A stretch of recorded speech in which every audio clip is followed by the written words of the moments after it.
sans dire à tout. What's going on there, jerk faces? It's your boy Andy, and you're watching Nocturnal Transmissions, brought to you by the Circle of Jerks podcast. It's a conversation you could be having during the day, but having at night. I know we're an hour late, but as per the custom on this show, it's always Rob's fault. Yes, today it is my fault. But hey, I've actually been helping keep the show running on time recently, so I think I am allowed, at least, one hiccup here. It was for a good cause. I'll just say that. Okay, that I will give to you. It was for a I good can't cause. delve the reasons, but it was Right. for a good cause. Mm-hmm. Absolutely. But yeah, we're as always, co-behind this thing with me is the homeboy Rob. Every week, we have the topics of the day, and of course, the movie review. Just to remind everybody, the movie theme for the month is thriller suspense. And tonight's movie is a favorite of Rob's, and I really love this movie. And subsequent viewings of it for myself, I'm not gonna say it's my favorite, but it's slowly becoming one of those ones I really enjoy. And that is Night of the Hunter, starring Robert Mitchum and who I love, and Shelley Winters and silent film era star Lillian Gish. For the cinephiles out there, you might recognize that name, but for everybody else, maybe not so much. But if you are any type of fan of this show, that name should sound familiar because we did do one of her movies, one of her silent film movies. Yeah, that's right. That was Birth of the Nation.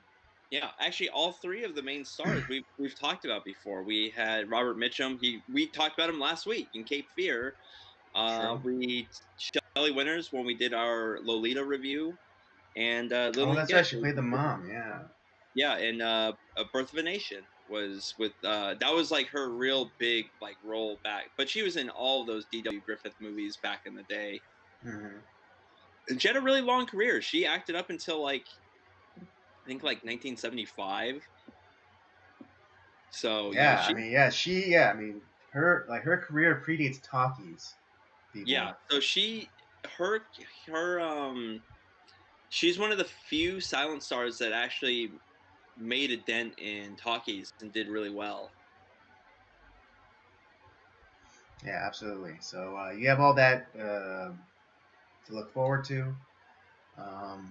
But before we get into a little, let's do a little debriefing. I haven't actually talked to Robert in a long time. I mean, other than through text or whatever. So, a little update on each other's lives. I think is called for. Let's see. Well, I just got over a cold. My wife she's had a cold the last a week or two, and obviously I'm taking care of her, and because she doesn't know how to just kind of not be all over me at times. It's just so I ended up getting sick, unfortunately. Right. And so I actually was out of work for 2 or 3 days just because I was like, oh my god, I can't even I couldn't even get out of bed. I was so stuffed up and everything. Mm-hmm. So Congestion. Yeah. All that kind of stuff. Yeah, it was just I was like, I'm just gonna lay down, just kind of take some medicine, try to get rid of this damn cold. But that since I was just kind of laying down, kind of doing nothing most of the week, I ended up I worked on the movie review for this week, and started I just kind of was just I didn't have too much energy, so I was just watching movies that some of my comfort movies Lethal Weapon and Die Hard, and ended up watching a bunch of the Mission Impossible movies. So a lot of those kind of spy thriller action movies that I love. Mm-hmm. I also watched another one of another director that we talked about earlier this month with Bone Tomahawk.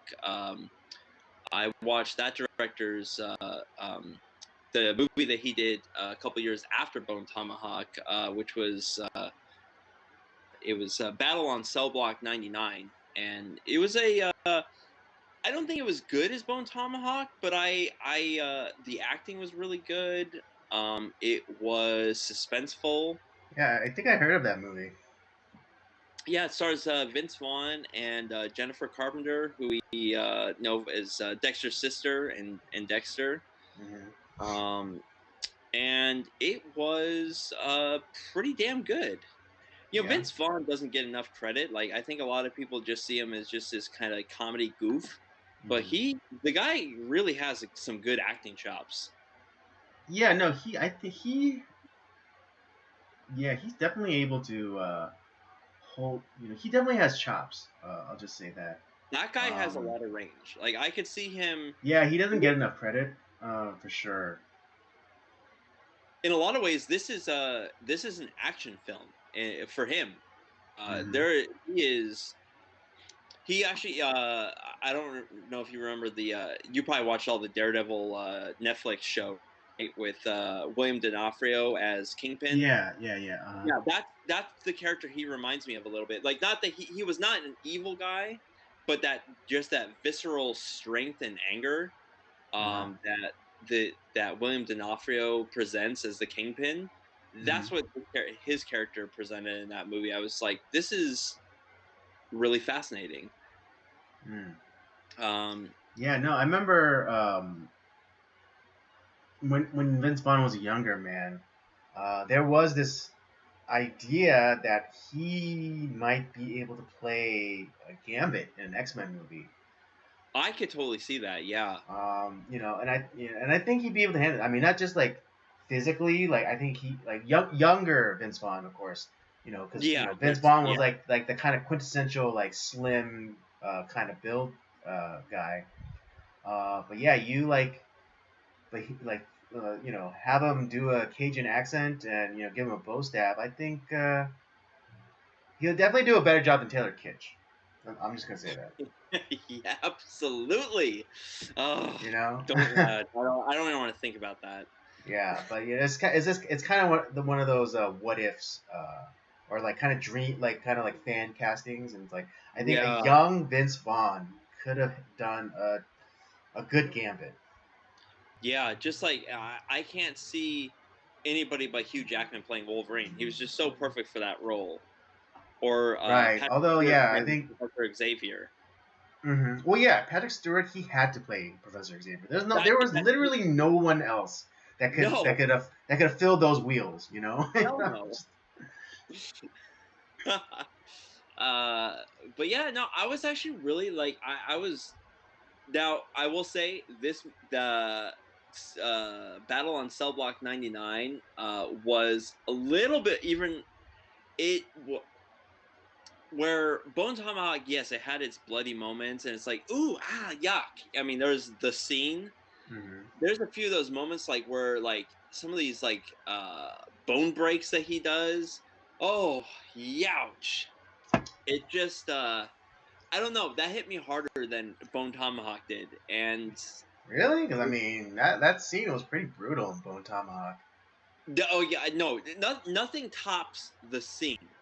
But Yeah. what I'm saying, but as far as like some of the other like the moments like where Vince Vaughn's character just breaks this dude's like arm or his like this other dude's leg, I'm just Hmm. like, oh yeah, bones are not supposed to Ye- bend in that direction. Jesus, right. Yeah. Yeah.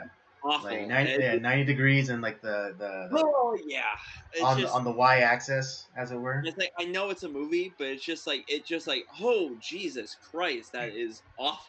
But it's great. Like it's not like it's not done just to be Right. gratuitous.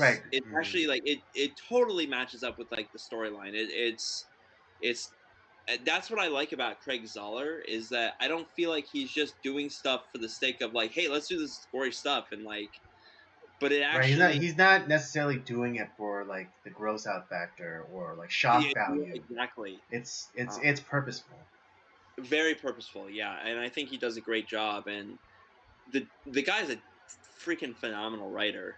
Because Mm. he did the same thing. He did the screenplay. He did the directing. Like he and another movie that had zero budget, and you have all Hmm. these like pretty fairly top notch actors that are coming in and like they're buying in. It's like, yeah, let's just do this. This is an awesome movie. Let's do it.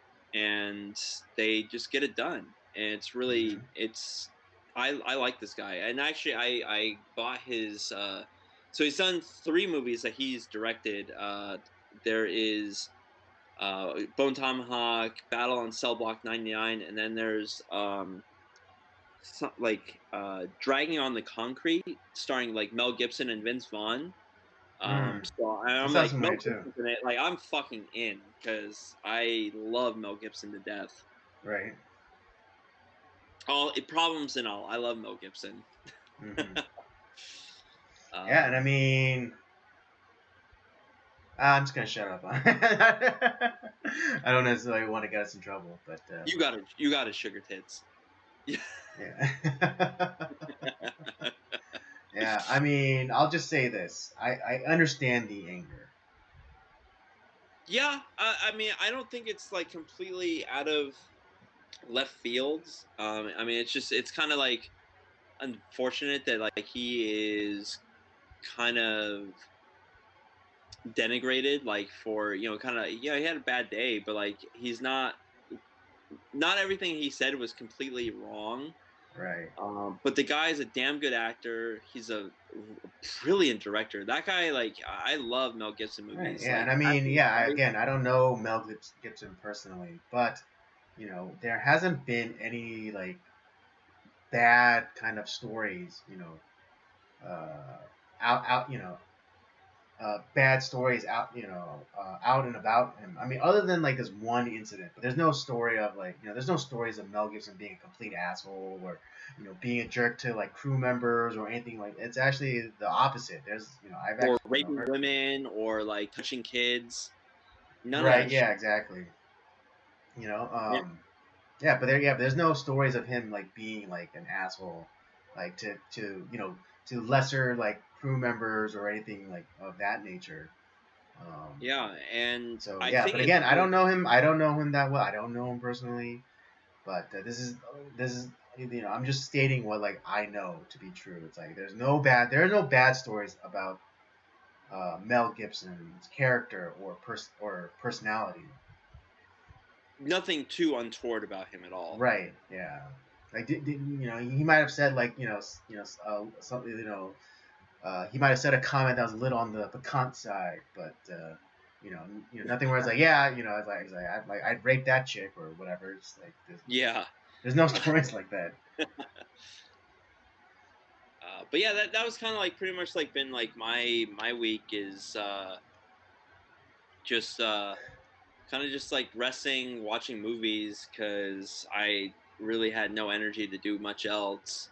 Hmm. Um, I was just it's just funny. Like my wife is a very fascinating character who Hmm.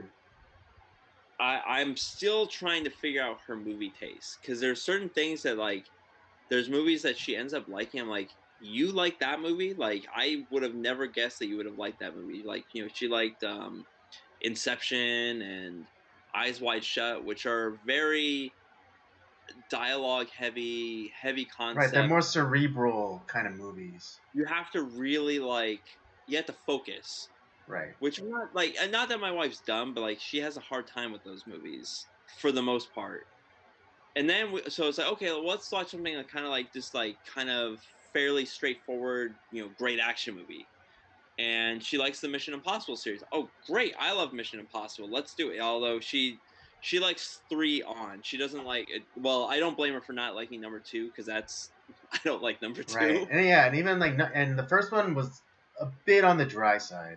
I Not see. not to I say love. not to say that not yeah. I mean I'm not complaining all that much. I'm just saying I'm calling a spade a spade. It was a bit on the dry side. And you really had and that movie was like that first one, you really have to have been a fan of like the TV show, That's what they were trying to accomplish, and they accomplished it. And so that's why, to right? me, it's a successful movie. Right. I mean, it's not completely devoid of action. I mean, I think the best like action scene, or the most lively action scene, I should say, is at the end. You know, with the whole helicopter and the explosion in the on the bullet train and things like that.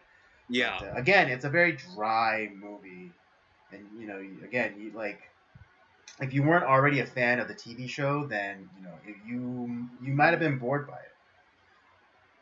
But the most recent one, which is Mission Right, three Impossible onward, which Fallout, again, like I give credit where credit's due, and J.J. Abrams did revitalize that franchise. that is my favorite one, by the way. Number 3. That's Number really three. good. Yeah, well, But actually, the one after that one is my favorite, Ghost Protocol. yeah, that's that's my wife's favorite. She loves Ghost Protocol. Because she Wow, really, something I me and think Joyce have in common. I know it's, and you don't blame me. Ghost Protocol is great. Like, I'm just saying, like, I just love Philip Seymour Hoffman as the bad guy, and number 3 is just wow. He's Mm-hmm. so that guy is a damn good actor. Crazy as fuck, and obviously he's dead now, but damn, fine actor. Mm-hmm. Um, but Do you remember him in you watch, Scent of a Woman? oh yeah, he's great in that too. I love, dude, that movie is so good. Yeah, We'll definitely be reviewing that movie at some point on the yeah. podcast I because I think love that maybe movie. oh, well, maybe we can do like maybe like a Father's Day theme and do like kind of like damage, like father figure movies. Oh, that's not a bad idea, and that's a great one for it. Yeah, exactly. And you'd have to do like Goodwill Hunting in there too.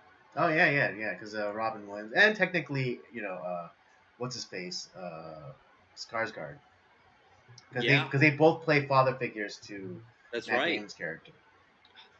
Good idea, Andy. But my More than my just a pretty point face. being, huh?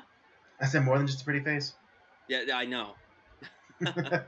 But no, so we were watching Mission Impossible Fallout, which is also another really good Mission Impossible movie, Mhm. and pretty Yeah, solid straightforward intro. in my Yeah. opinion. It's there. Mhm. There's not really a whole lot of. I mean, yeah, there's a few twists.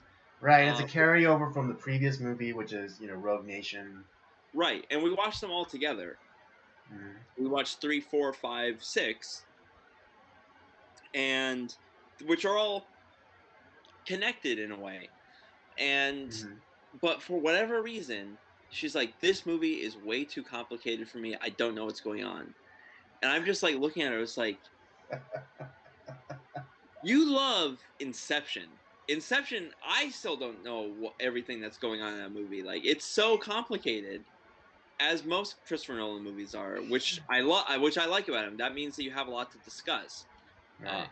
but you have a hard time with this movie. I just raised my hand. I have no idea. You pick the movies from now on because I have no idea what's going on in your head.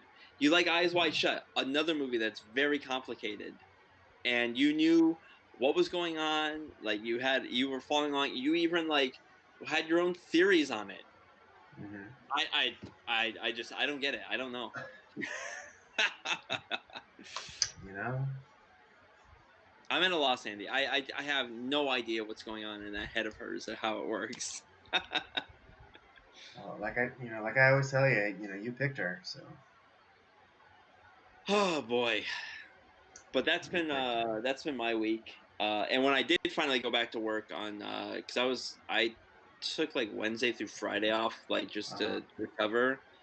I ended up going back to work, and like I wasn't like I was still about like 75%. I ended up Mhm. working 13 hours that day. I'm just like, oh Oh Jesus, wow. it was so. It's holiday season, baby. So it's Yeah, yeah, getting. yeah, exactly. All those packages. Oh my God, I uh I was not doing too good on Yeah. Well, I Saturday. mean, at least at least this will be a short week too. That's true. I only have tomorrow. Then I got Thursday off. I'm going to the auto show on Thanksgiving, and Mhm. then back to work Friday, Saturday, and then I'm off for another 2 days. Nice.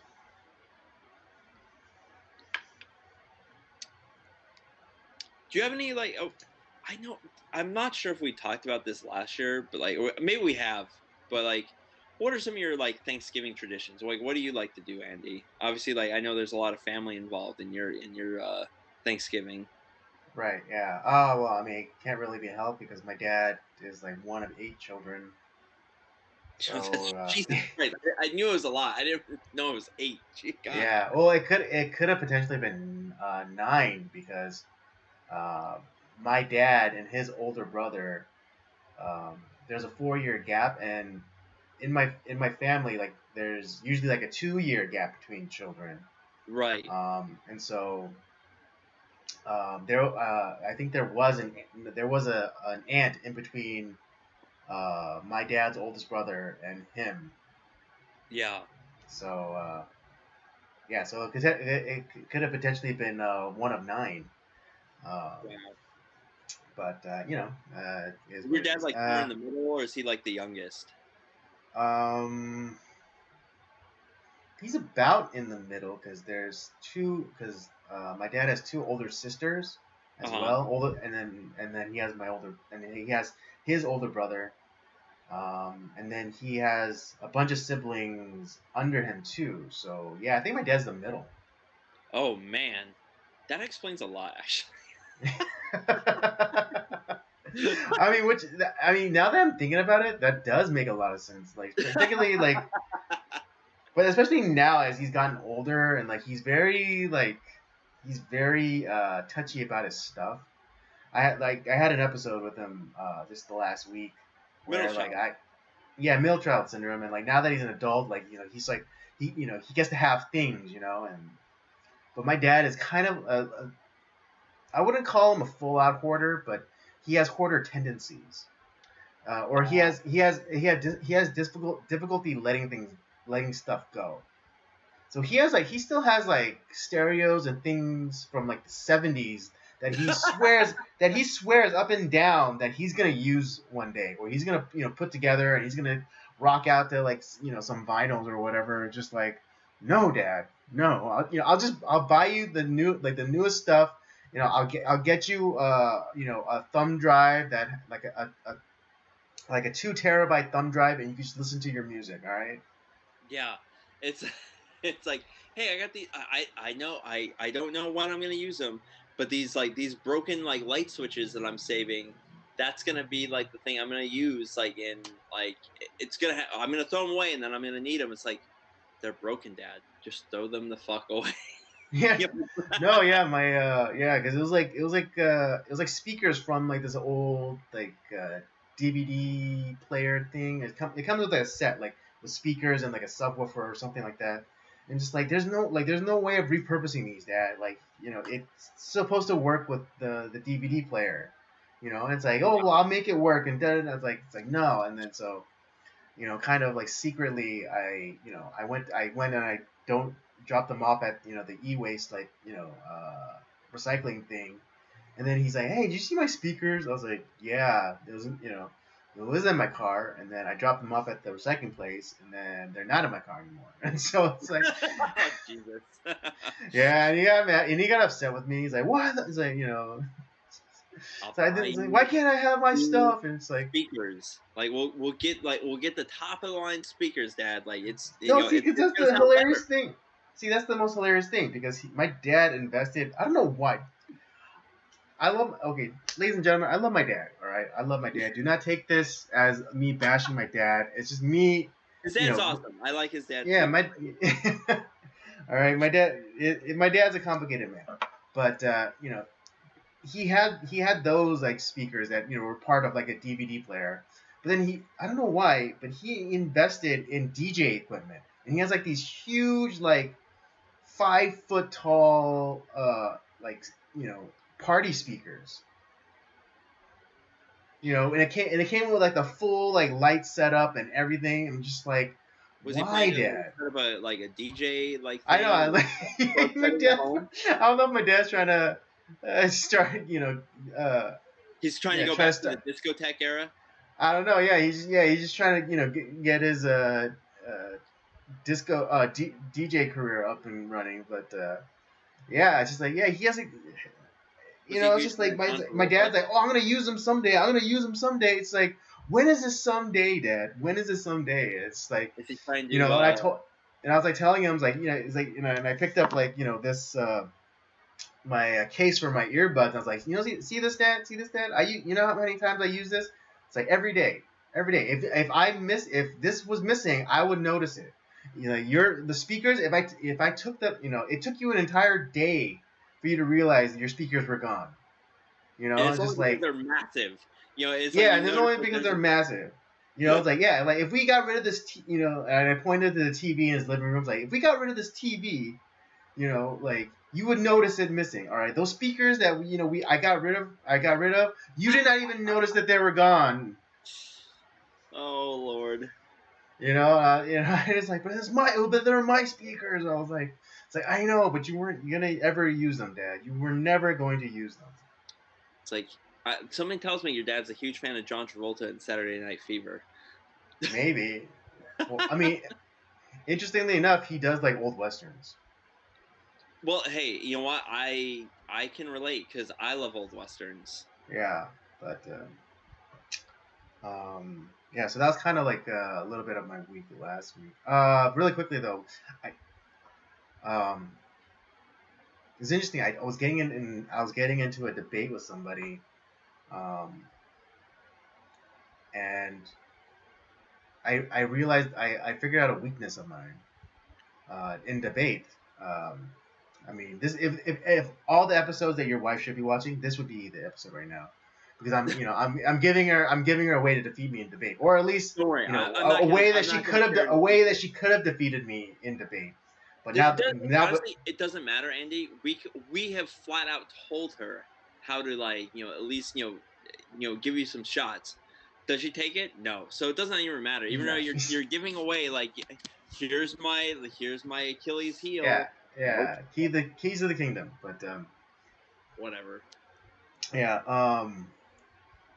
yeah, because this past Sunday I went out to go eat with some friends. And if you guys didn't know, even though the Fifth Circuit uh,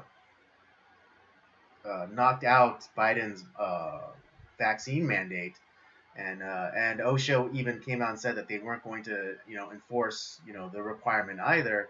Los Angeles City and County, I believe, has still implemented their own vaccine passport requirement. So now, like uh, basically all public accommodations, you have to show proof that you have been vaccinated to enter. And but luckily the place that we went to did have outdoor seating. So Yeah. they only required the proof of vaccination if you're going to eat indoors. So because this place had an outdoor option, and it only said for indoors. So we correctly deduced, like, all right, could we just get could we just be seated outdoors? And it's like, okay, and it's fine. And no one was checked, and everything was fine apparently. Um, but anyways, I was talking to a friend about the situation, and and he was saying how like it was horrible. It's like, yeah, and then and then he asked me, he's like, well, what have you been doing? You're not vaccinated either. It's like, yeah, I know. I just I'll just if they require it, then I just won't eat there, and and if I never go to a restaurant again, I guess I'll never go to a restaurant again.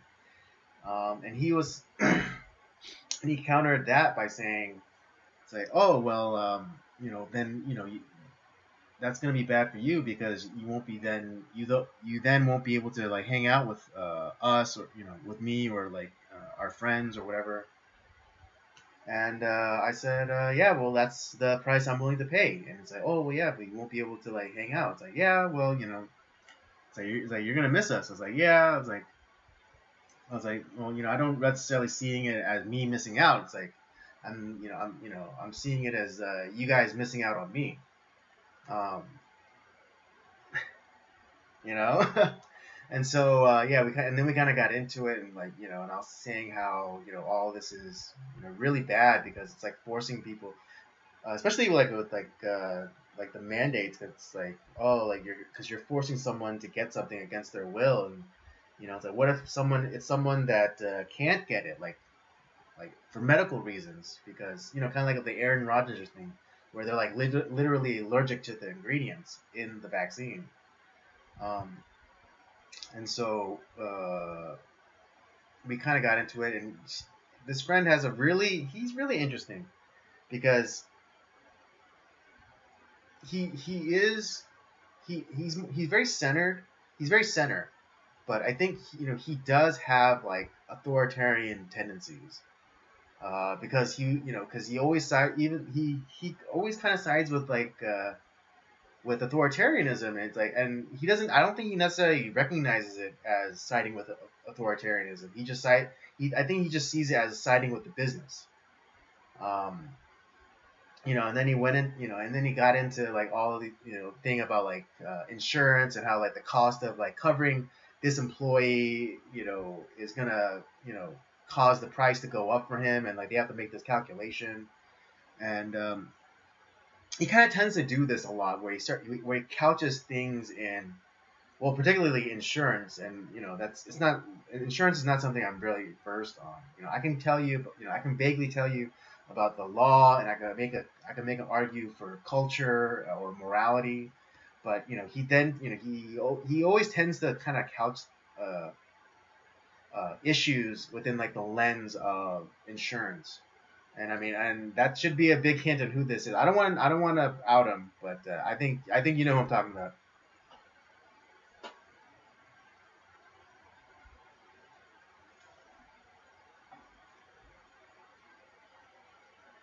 Understand like his where he's coming from, because he does have like some sort of like idea and knowledge of that. Mm-hmm. But at the same time, you have to think about like, okay, this stuff that's happening, it's where they're essentially creating these mandates that they're not able to create. But like it's not that the government is not necessarily enforcing it. They are manipulating and forcing businesses to enforce it for them. Right. It's Or the these places perceived to enforce threat. it It's the for them. perceived threat of penalty on the business that the government is using to enforce this mandate. Um, and that's kind of like what I was trying to get into see. It's like, but then I fell into the trap of trying to speak in the same kind of language that he was speaking. So I was trying to use like insurance to uh, to rebuff him, but it doesn't work because he knows more about insurance than I do. Yeah, and it's like you're right. And in that case, I'm like, yeah, you know what? I don't know about that. You're right. I understand that you now have a situation where people are like, oh, I got this from your business, so I'm going to sue you, blah blah blah. Which honestly, like, if they didn't find that, they're gonna find some other reason to try to sue you. I mean, Mhm. that's what these people do. That's their whole. That's Right. their whole thing. Yeah, and so I tried to like Take that out of the equation, because right. this is where like you, as someone that is a business owner, someone that is like, or at least it has a stake in this, you are being forced and manipulated, that again, which is not constitutionally correct. This is not something that the government can force you to do. They are using you as an arm for themselves, because they know that their policy is wrong. They know that the law that they're passing, which it's not really passing because no one voted on it, they just kind of like decreed it from their Right, ivory exactly. tower. Congress didn't get together and say like, yeah, we're gonna make this law requiring businesses to be an enforcement agency, Yeah, basically. it's Yeah, just, but they're Michael Scott shouting bankruptcy into like the air and thinking that that's how the law is going to be from there on. right. And like, because you're scared, if businesses stuck together and it's like, no, we are not going to comply with this, we are going to refuse and resist, they can't stop all of you. maybe Right, yeah. maybe, They don't maybe have enough handcuffs. there's some discomfort. There's going to be some discomfort at first when you resist, some people are gonna get hurt, but you have to keep fighting because the thing is, like, maybe your business falls apart, and that is a tragedy. But think about like all the other businesses that are, if you don't do this, think about all the other businesses that are affected, like, and that are gonna fall by the wayside because you didn't stand up. And Right. there's a lot of people out there who, obviously, contrary to what media and blue check marks on Twitter say, there's a lot of people who are like, oh, well, I'm vaccinated or not, I'm not fucking showing that shit. Like, I'm not gonna go to these establishments, and you're gonna fall under anyways. So, do you want the government controlling all that, or do you, as a business owner, want to resist and like take some of your rights back? Because it's not the Googles and like the faceless corporations. You're Even though, yeah, maybe you're making like $1 million a year, you're still a small business in the grand scheme of things. You're not making $1 trillion, and like your profits are kind of razor thin. Even if you are making $1 million, and you are not faceless, you are a real person that has built this business from the ground up, and the government is manipulating and forcing you against against your rights. And Right. it's just, Oh yeah, yeah. so like you take the insurance stuff way out of it. Like, that's not the point. Right. Yeah. Which okay. Yeah. Let me finish my story. Uh, because again, I made the classic mistake of trying to beat. You know, I basically made the mistake of trying to beat a master at his own game, and so like Yeah. I tried to correlate like the arguments in the language of insurance, like, well, like, yeah, I kind of retorted back like, oh, fine, okay, we have like this one emergency, and so like they have to raise the rate, but so like after this emergency is over, does that mean they're gonna bring back the price down? And so you don't have to, so the businesses no longer have to cover for like the virus or the sickness or whatever. Like, no, of course not, they're gonna keep that price up.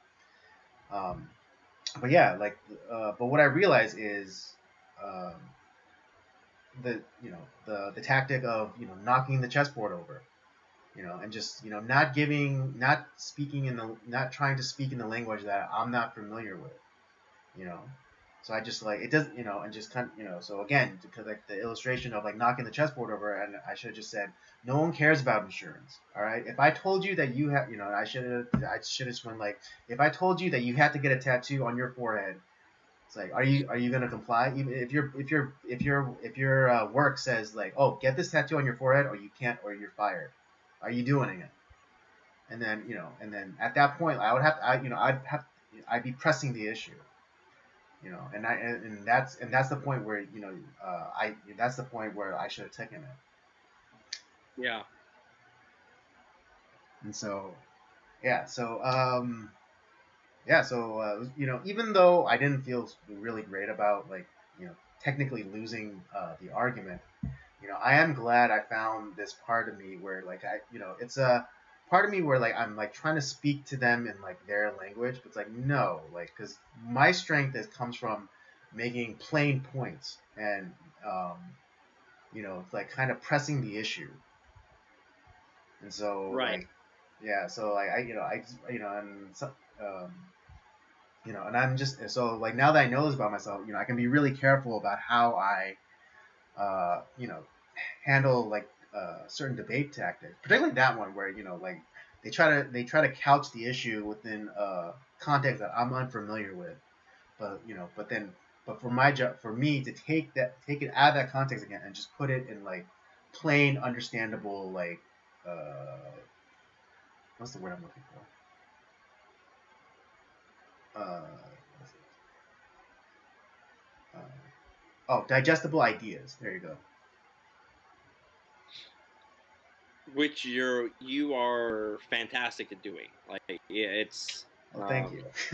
it- no, I would say, like, I do okay, but like you're really the much more sophisticated debater than me. I'm more. I to be honest, I'm not actually really sure where my strength lies in that. Mhm.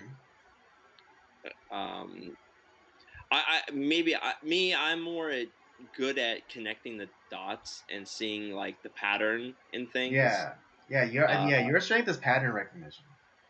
And then yeah, and just like connecting the dots, but also like putting it within like an historical context as well.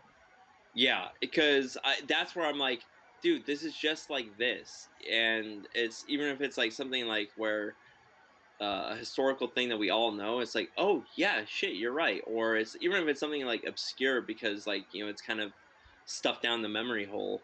It's Hmm. like, yeah, well, I didn't forget. Okay, yeah, so Hmm. yes,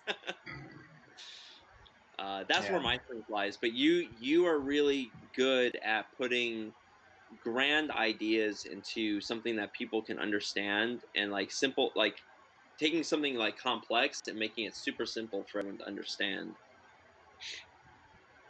Right. Yeah. And yeah, so it wasn't my finest hour, and like at a certain point where it's like I knew that I lost, so I was just and this friend is like he sometimes doesn't get like social cues, like he beats the dead horse, Yeah. so so it's like, okay, you won, Oh but I was just yeah. like, Yeah. so like I kept saying like, yeah, yeah, I guess we'll see. We just kind of like kept like trying to like You're hammering me. He's like, wrong. he beat. You're wrong. You're out of Yeah. order. You're out of order. The whole damn system's out of order. It's like you're right. I was. Yeah, it's like, I got it. It's like. Yeah. No, exactly. And so Uh, yeah, but eventually he did like understand, like I didn't he finally did understand that I didn't want to talk about it, or I admitted defeat. it's like But you got me. You're right. yeah, like, yeah, you got me. Yeah. But yeah, it's very worrisome, like how easily people are just kind of going along with it. And I mean, to a degree, I could do a better job as well. Because because I always weighed in my mind to be like, first, go for like the least, or I try to go like not to cause a stink first, you you, know. you're kind of like trying to choose the path of like least resistance. Like you're trying not to be an asshole like right off the bat. Like Right. Well, like, when if I'm by myself, I don't care. But like, if I'm with a group, again, I would, I want to exhaust all possible options, peaceful options. peaceful options, And so, I mean, luckily this time there was a peaceful option that we were able to eat outside. But what if one day, a group of friends want to go someplace and there is no outdoor option. There's only indoor option, and it's like papers, please, and or no go. You're right.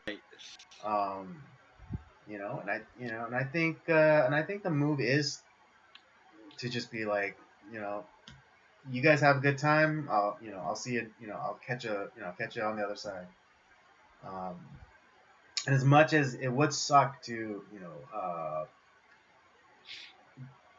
be left out of, social gatherings or whatever, but at least it's a principled stance, and at least it's one of your own choosing.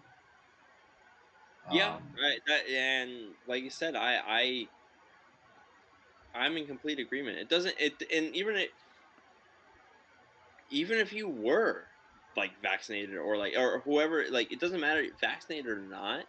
mhm. The fact that like this is even allowed to be a thing is horseshit. Right, no, because it goes against two federal laws, Exactly. the ADA and HIPAA. Two federal laws. It goes against two federal laws, and it's not. And what it'd be one thing if, because what did they say? It's easier to pass a law than to remove a law. So like that's why that's why a lot of cities, a lot of even the federal government, there's a bunch of laws that on the books, but then and later on they put another law down to contravene that law. So um,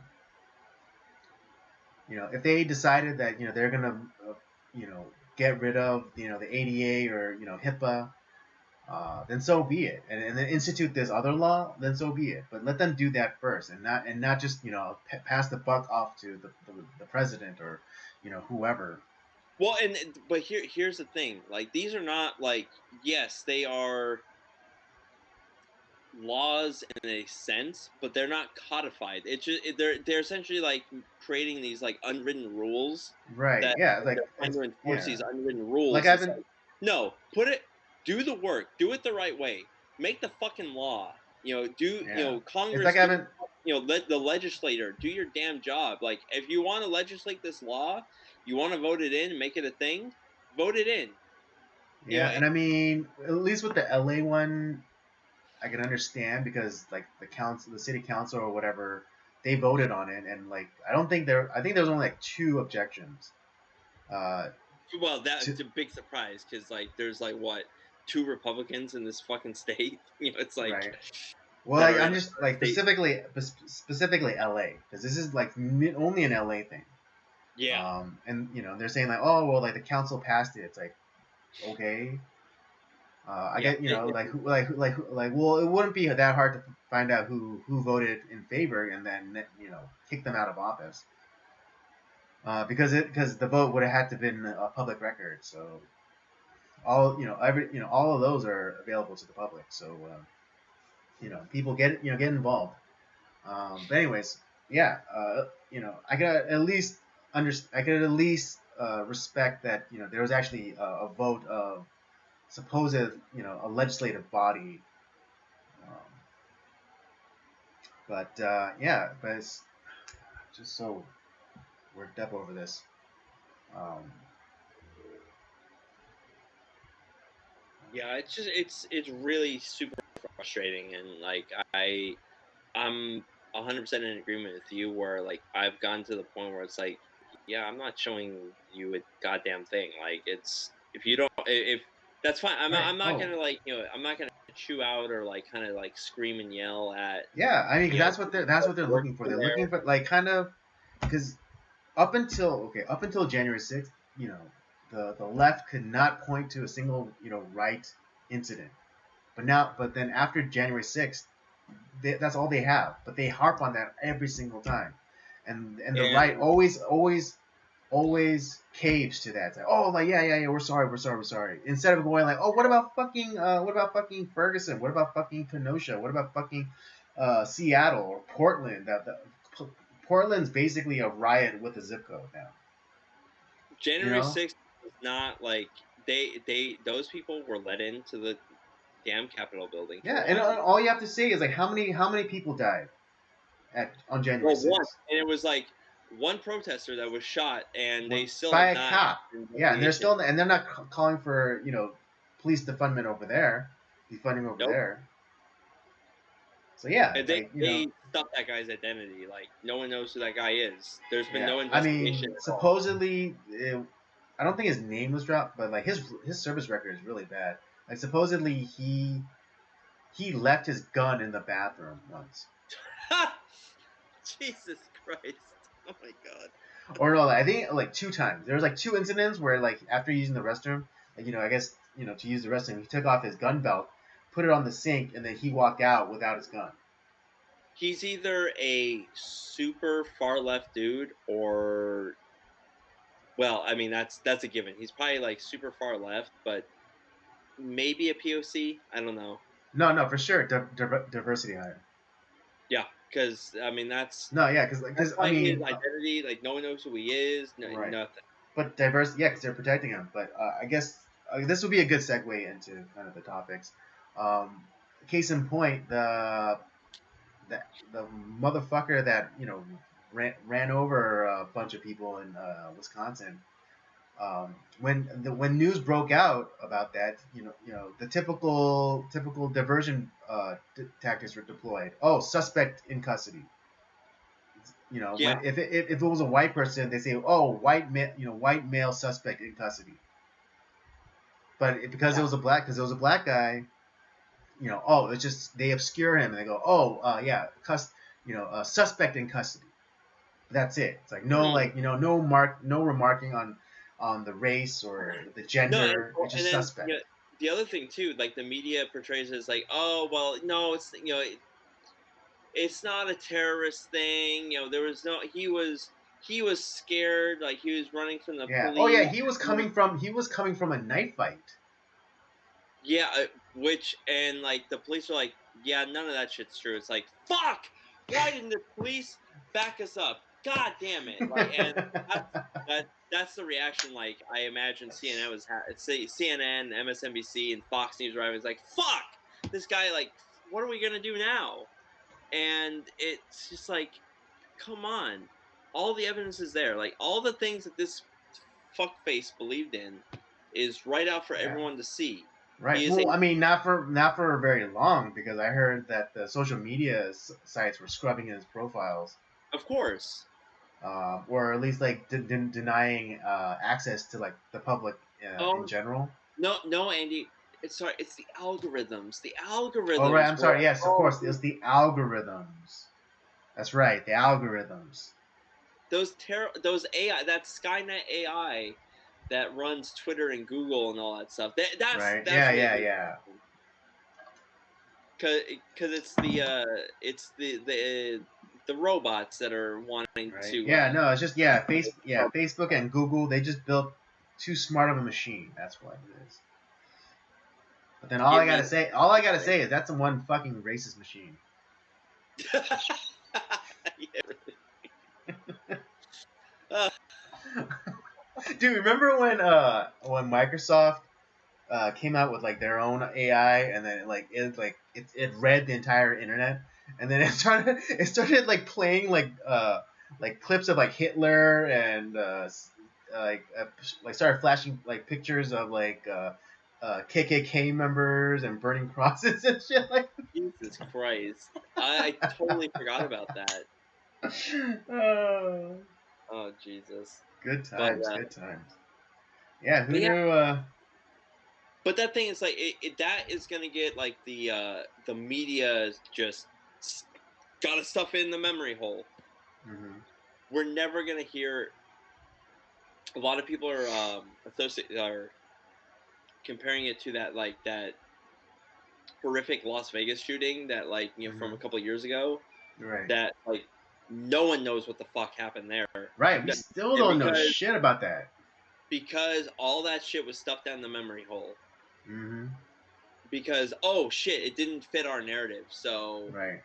We cannot let this become a thing. And it's like no one's gonna know the truth. Mm-hmm. Eventually, I think with everything that's been because this happened so soon after all like the Rittenhouse stuff that we just we're talking about last week, and obviously we got the ruling just a few days ago. Just last week, yeah. And the thing is that all the lies that were like just in the courtroom, and all the lies that the trial was televised, so we kind of know everything that was going on. And yet it's kind of the same thing with like all these the Donald Trump speeches or any like sort of Republican speech where that they're saying something, they're saying something fairly plainly and truthfully, and yet like the media like they cut and splice and change the narrative. It's like that is not what happened. I watched the coverage. That's not what was said. And right. Well, I mean, what is it? Like CNN, they were supposedly, covering the trial for a little bit, but it's weird because they only would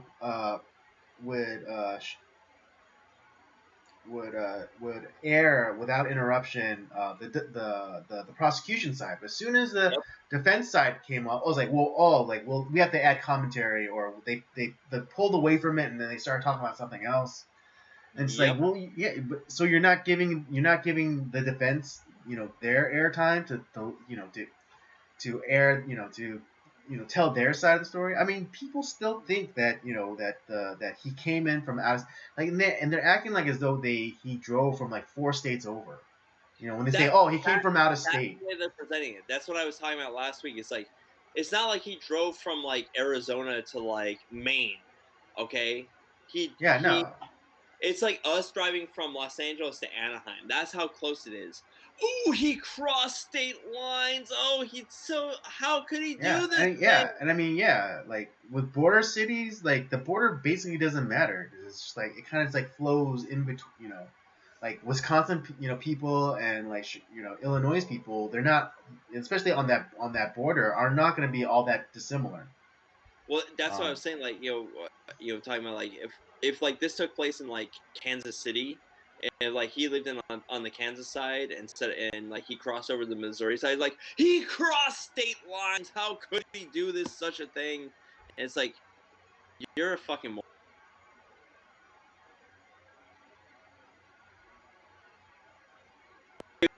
like that close. Like it's like 40 minutes, like 30 or 40 minutes away. Like he knew these people for fuck's sake. right. And not only is he like he is protecting the black businesses that were being burned down. He's Well, and, yeah. Yeah. Ironically, that video footage of that that car dealership. Right? That was a car dealership that he was sent to protect. And if you remember on the marquee, what did it say? It said Black Lives Matter, and yet fire, flames. yeah. Yeah, And your magic words didn't work there, buddy. All right. yeah, Your special incantation didn't protect your car lot. and they're making him into this like white supremacist. First of all, doesn't hate black people, was protecting black businesses, and didn't shoot any black people either. Right, yeah. Uh, Again, again, like their weird conflation of the issue about like this being about white supremacy. Like, all you have to do is like someone who says like, oh yeah, this was totally, you go to anyone and they say like this was completely racist. All you have to do is ask them how many black people did he shoot? 0. Zero, none.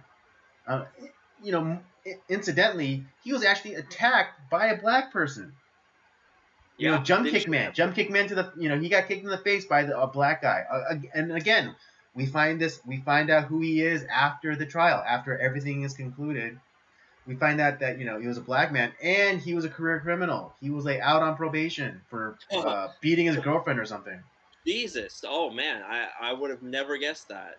I know, And- right? Oh my And he was gosh. attacked by 2 white pedophiles that he shot to death. Thank God.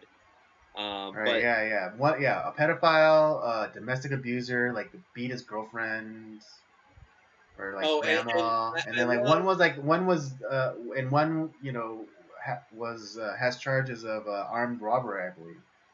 I think that was gross queef. yeah, and I mean the other thing too, you know, part of me always like kind of wonders like, is especially like some of the celebrities that came out. Hmm. Is this something that like you actually believe, or is this something you're kind of like forced to write to like kind of keep your Right.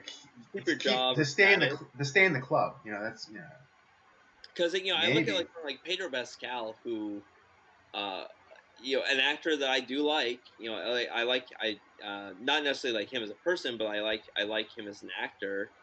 But he came out and it's like essentially like crying tears over these 2 pedophiles that were killed. It's like, why? These people were terrible people that attacked a kid who was helping to defend his neighbors and was attacked himself and was only defended himself when he was attacked by these 2 people, which Right, was also again. brought up in the trial. Like one of the other people that did attack him says like, yeah, he didn't point his gun at me until I attacked him. Right, I mean, yeah, gross queef. It was gross queef. He was like, he admitted on the stand, saying, "Oh, it's like Kyle didn't point his rifle at you until you pointed your gun at him, right?" It's like that is correct. And it's like, and then you see, like the of like that other like the second chair in the prosecution. It's like just face palming. After that, just like you're done. Clearly self defense. Yeah, when like one of the people that was shot by Rittenhouse, who survived, is like, yeah, he didn't do it until I tried to like attack him. It's like, well, there you go. Yeah, there's your problem right there. But you have like some of these like dumbass like actors who are, crying crocodile tears over this stuff. I'm like, Hmm. part of me, I'm almost like, and maybe I'm just being too kind. I'm like, maybe they're just doing it because like the people that like kind of control these guys, like they're forcing them to make these like comments. Uh, because you can't be that stupid to like say something like that unless like you're a complete asshole. Um, Well, in the case of Mark Ruffalo, I believe he is that asshole. oh yeah, well, in that case, yes. Yeah, Another actor that I do like, I think he's a good actor, but he's a I terrible know. idiot. He's a terrible person. Terrible person. Great actor, terrible person. The other one that I also cannot stand is another, when it comes to like my world in NASCAR, Bubba Wallace, another guy that just is a race baiter who once again decided to open his yap to say how like, oh, black, the terrible things that this country is doing and how Rittenhouse like is allowed to be a white supremacist. Like, dude, shut the fuck up, man. That a you're becoming like you're the Colin Kaepernick of NASCAR. Like that's what's gonna end up happening. Um, and you're gonna end up becoming this like champion like that Colin Kaepernick is claiming to be like, oh, everything is so racist, everything's against me. How could they let this white if it was just a black person, he would have been, killed on the spot. It's like, no, he wouldn't have. In fact, if Rittenhouse was black, he would be ridiculed by the black community, called it Uncle Tom, and all these other horrible things because he was not a leftist that believed into the democratic narrative. Or he would never face charges.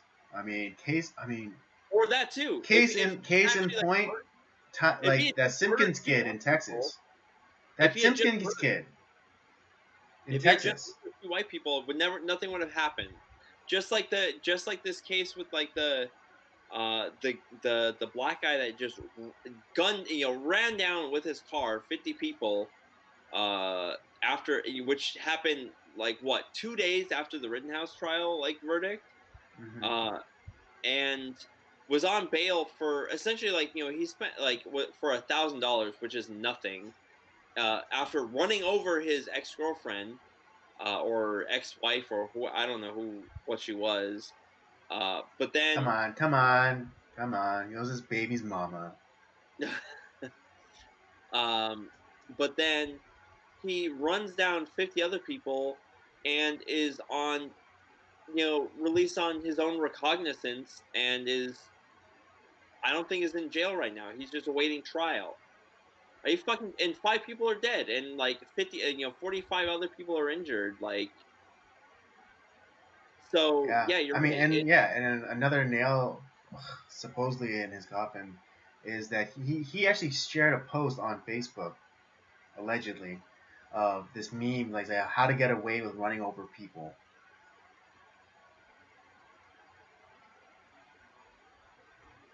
So, but to the case of Kyle Rittenhouse, of like, oh, the whataboutisms, like all you have to do is look back like 3 weeks and at that Simpkins kid in Texas. And this was with intent. He walked into his school with a gun and shot 4 people, and that was intentional. Oh yeah, It's not like he was defending himself against like his teacher or like his classmates. No, he no. went in there and he shot. And he was out on bail, and his bail was set like at a really very low price or low cost or low amount. And yeah, and he was out the next day and like slept in his own bed that night. And again, like the media like allowed them to to tell their own story. That's Like the mom or the grandma came out and said like, oh, like, yeah, he was being teased because he wore nice clothes and he had a car. It's like, what? bullshit. It's like, what, he was being teased because he had too nice of clothes? Come Give on, me a fucking break. come on, come The, on. Yeah, it's all horseshit, and that's why I'm like.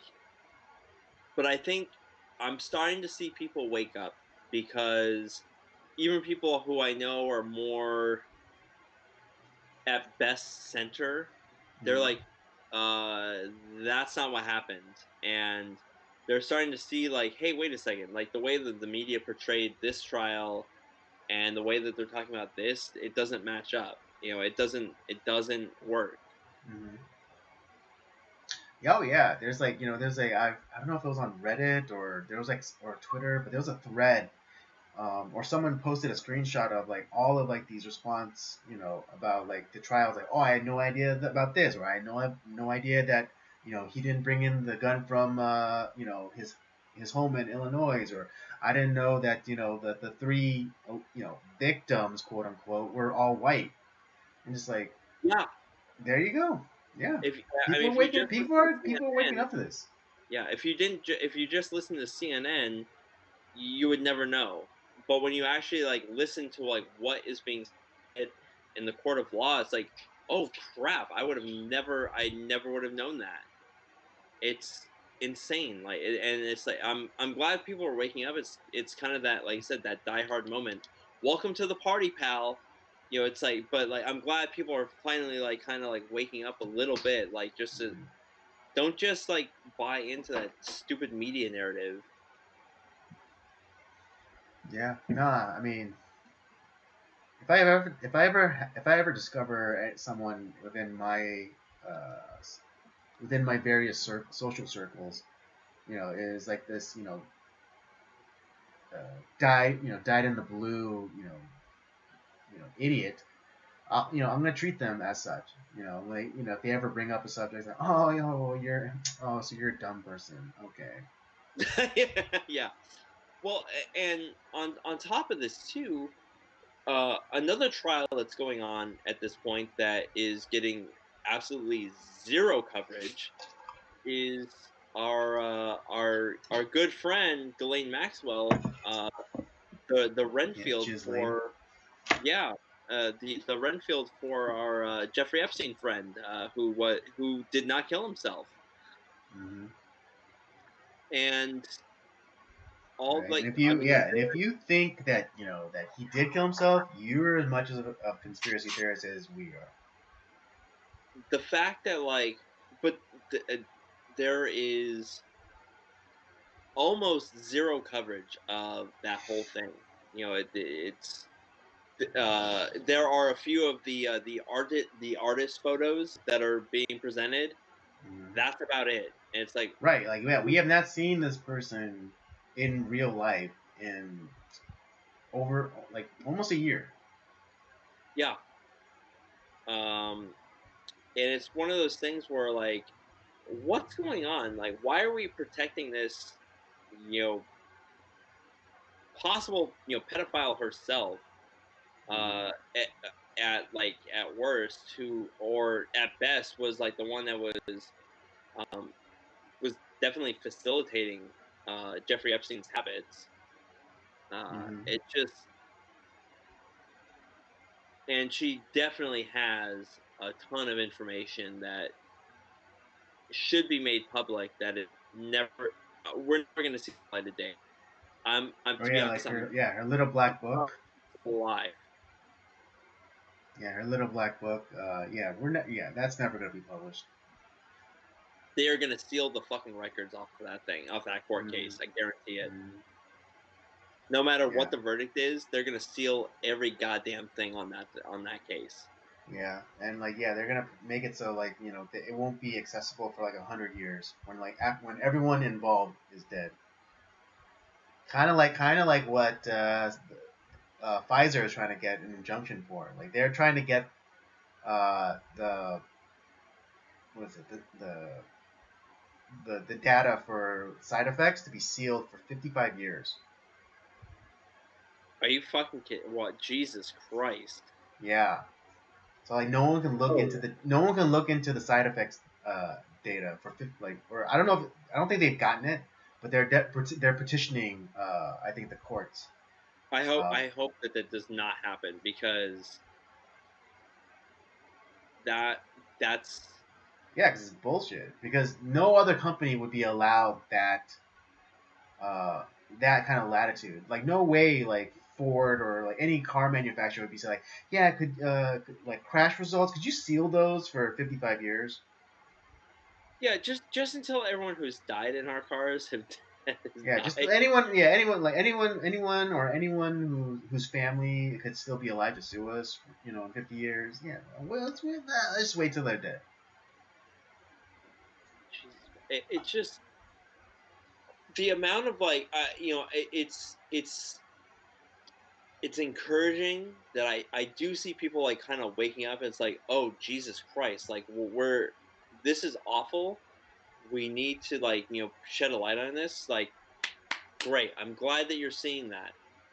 But at the same time, I just feel like just the wizardry that's involved, that still people are falling under the spell of just horrible media. Um, and it's funny. Like I always keep bringing these movies up, like just in because people think that this is more of a recent phenomena, but it's really not. Like it's been happening since um, the reporter from like the New York Times was talking about like Stalin's communist regime as like, I've seen the future and it works. It's or well, I'm sorry, Lenin, but like it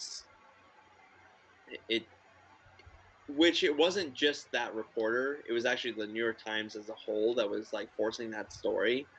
But Mm-hmm. then you have movies like Ace in the Hole, Network, Nightcrawler, Scandal, of just like really shitty reporting that is just like, well, we're not going to actually report what the truth is. We're just going to either at best we're going to speculate, or we're just going to straight out lie. And that's gonna be good enough. It doesn't matter. Like, why ruin a good story with the truth? Let's Mm-hmm. just let's just tell like our narrative, and people are gonna believe it. And I'm gonna people keep thinking like, oh man, I wish the news was like back like how it was with like guys like Walter Cronkite and Murrows and all this stuff. It's like, well, you know what, those guys were fucking liars too, because they they also, like, yeah, maybe they presented it in with a little bit more um, authority, and like they actually like, we're just presenting the news, just the facts. And it's like, no, they weren't. They had an agenda too. Yeah, they're um fuck faces especially too. like especially like later in his life, Walter Cronkite really like showed his true colors of like Mm-hmm. what he was trying to like put out there.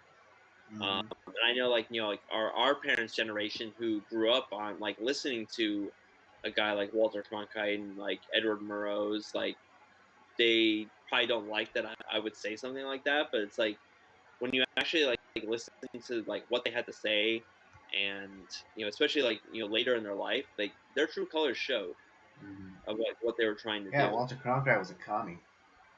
Yeah, he was actually a really awful person. Yeah. What I said about Pfizer trying, it was actually the FDA. The FDA is trying to get it so like you have to wait 55 years for a FOIA request to process to get the data on the vaccine. The FDA is like, Yeah, the FDA. that's worse. Yeah, exactly. That's way worse. Exactly. Yeah, a government agency is trying to keep information from you, which goes against, again, another a law, FOIA, Freedom of Information Act.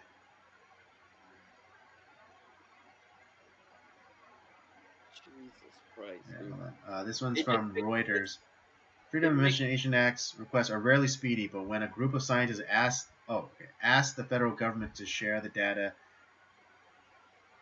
it relied upon in licensing Pfizer's COVID-19 vaccine, the response went beyond typical bureaucratic foot dragging, as in 55 years beyond. That's how long the Food and Drug Administration in court papers this week process. It should be given to review and release the trove of vaccine-related documents responsive to the request. Fucking hell. If a federal judge in Texas agrees plaintiffs, public health and medical professionals for transparency can expect to see the full record in 2076.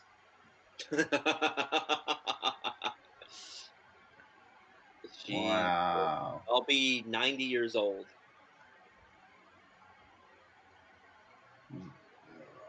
90, then that would make me, what, 90, 92. 92. I hope we're alive still doing this at this time. I And know, we're right? gonna blow the fucking lid off the gun. It's like, all right, it's time. God damn 55 years. We were telling you not 70 years ago. Yeah, I told you. Didn't I tell you? You don't listen. That's God, what's wrong with you, whippersnappers. You don't listen. That's why God's gonna keep us alive, so that we can. Yeah, that's why God's gonna keep me alive until 120.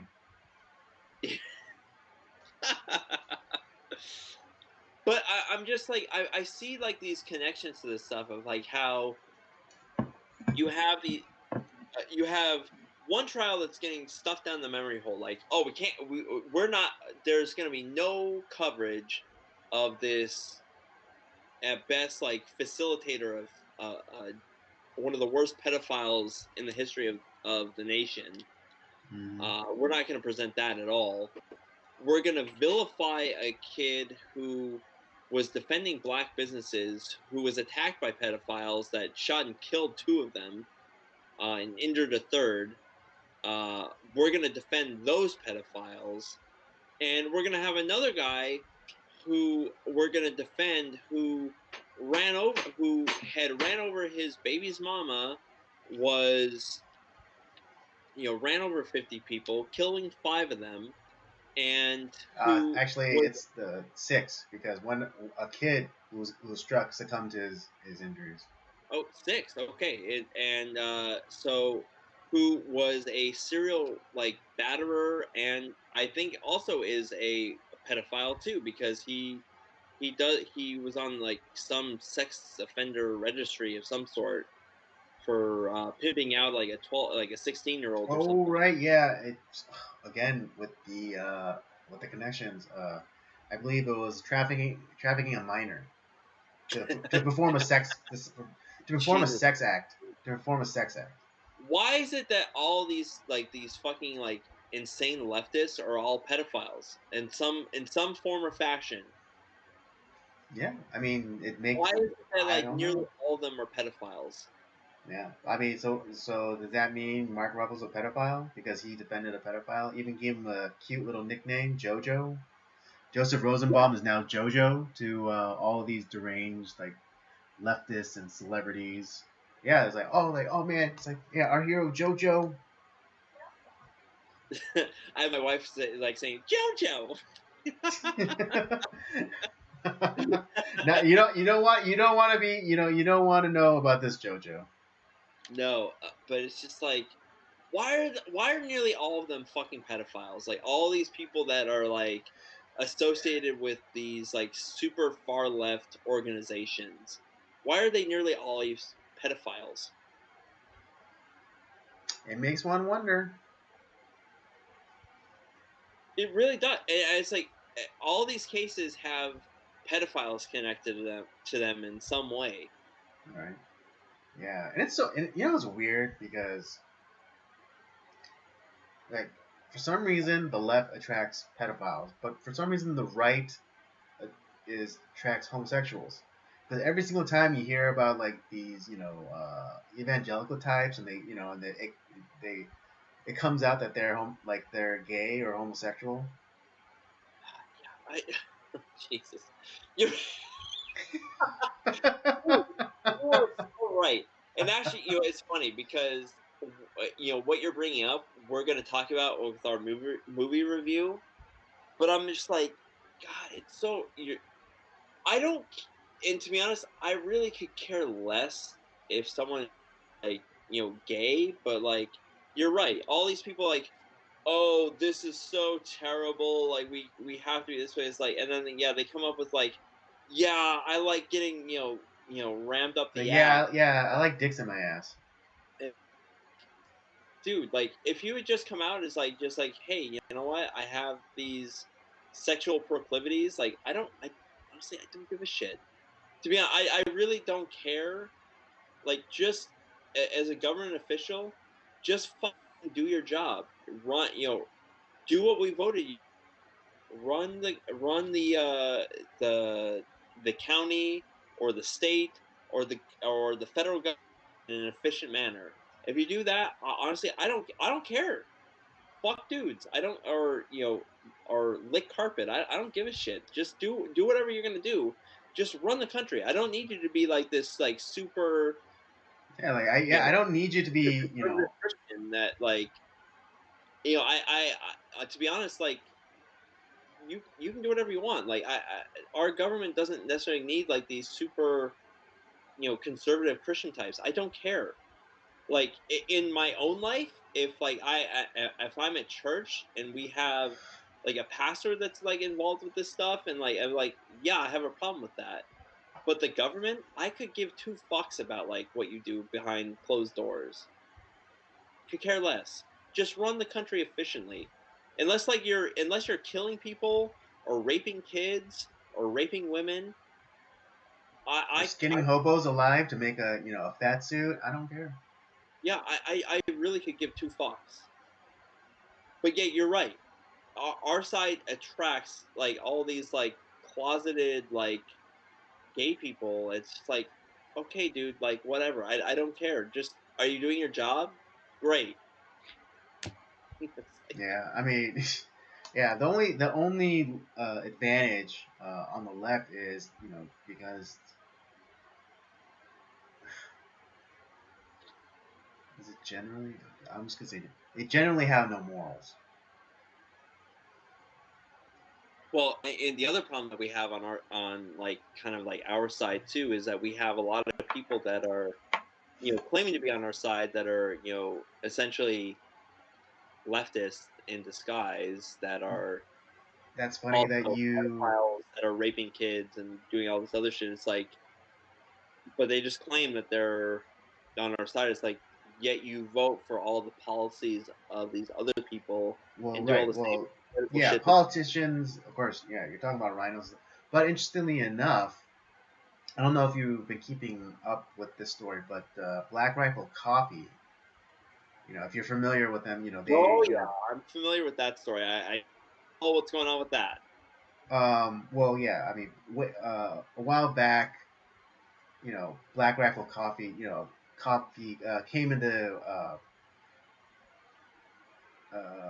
not prominence, but kind of, you know, came out into the market, and they more or less branded themselves as like this conservative company that oh yeah we it was started by veterans, it hires veterans, and definitely was the marketing was very America very like and America, very patriotic, very like oh yeah we're screw Starbucks, in their leftist ways, yep, but what is it?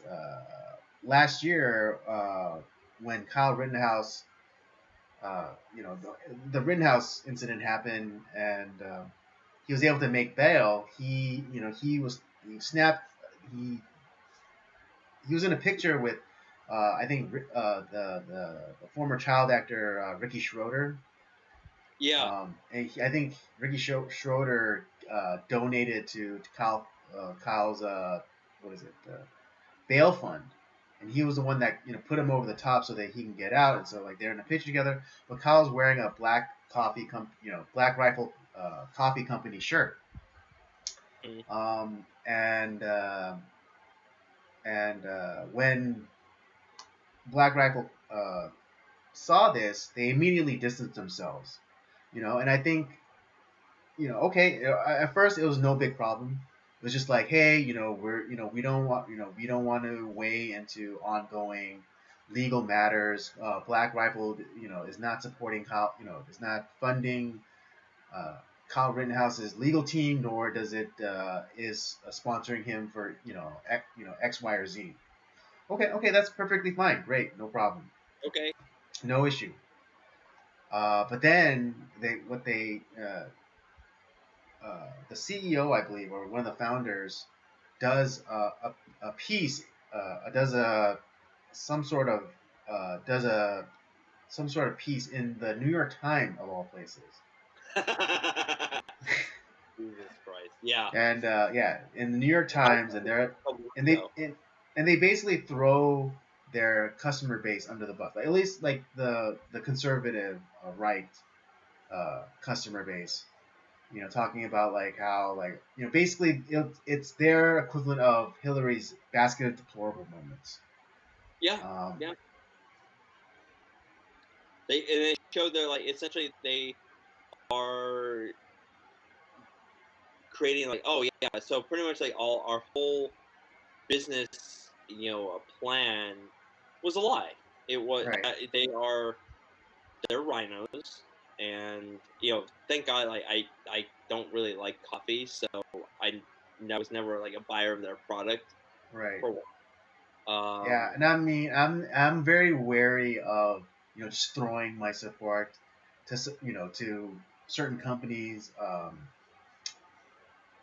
I never like got a subscription to Black Rifle Coffee, nor did I ever buy any of their products. Like, I think there's some that went into like the regular market, like, and to brick and mortar like retail Yeah, stores.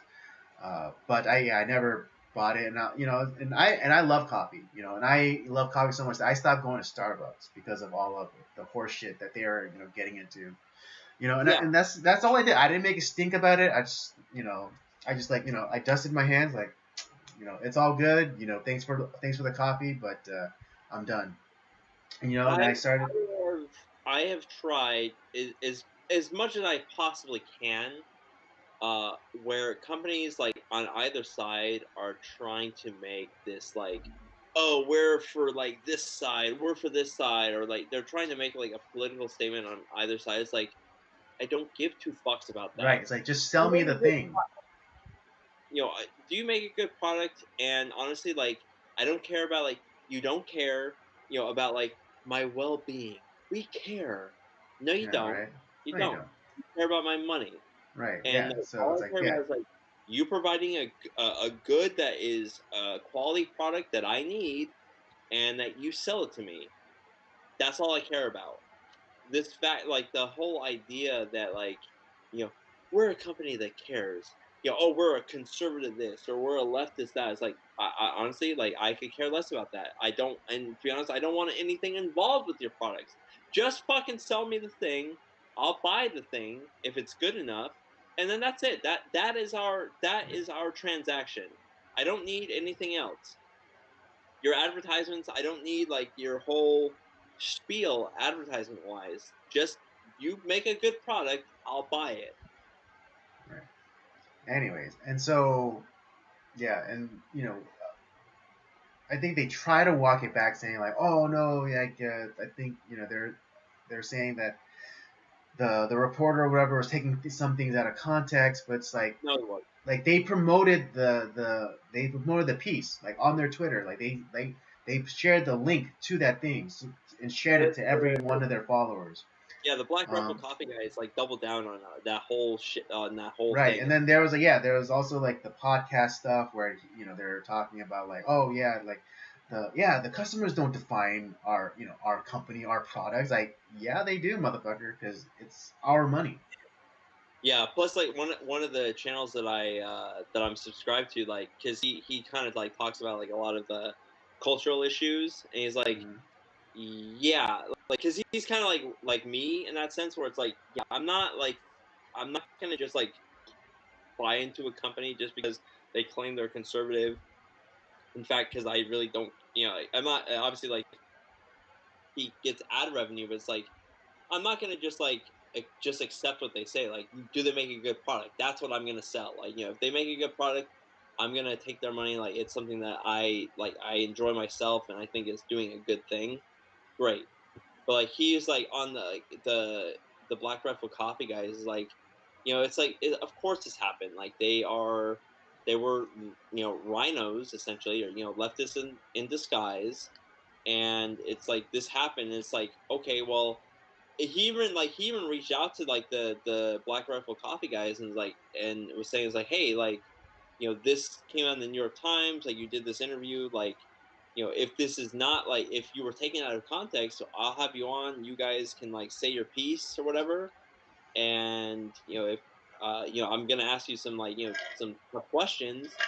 And instead of like, they didn't respond, they just like blocked them on Twitter. And I was like, of course they did. It's Mhm. like their whole, because he's like kind of like he knew their whole spiel was bullshit. It's like, yeah, probably. Especially with like everything that was said in that article and like in subsequent interviews, and like, yeah, it's all bullshit. Um, right. Right, and I think the founder, like he even like liked certain tweets that were denigrating Kyle Rittenhouse, and so yeah, Yeah. like by that time everyone saw like the writing on the wall.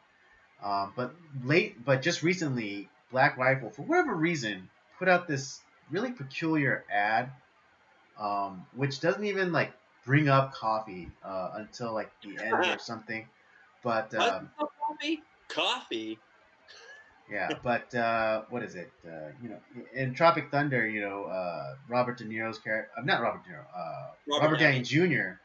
His character, he tells, he always warned, he was like, he's telling Ben Stiller's character is like, oh, you never go full retard. Like, talking about roles where it's like, oh, yeah, Sean Penn went full retard, or Yeah. Leonardo DiCaprio, full retard. It's like you don't go with a full retard. Anyways, but I, yeah, Black Rifle I love that movie. Coffee Company, they went the full drag, and Yep.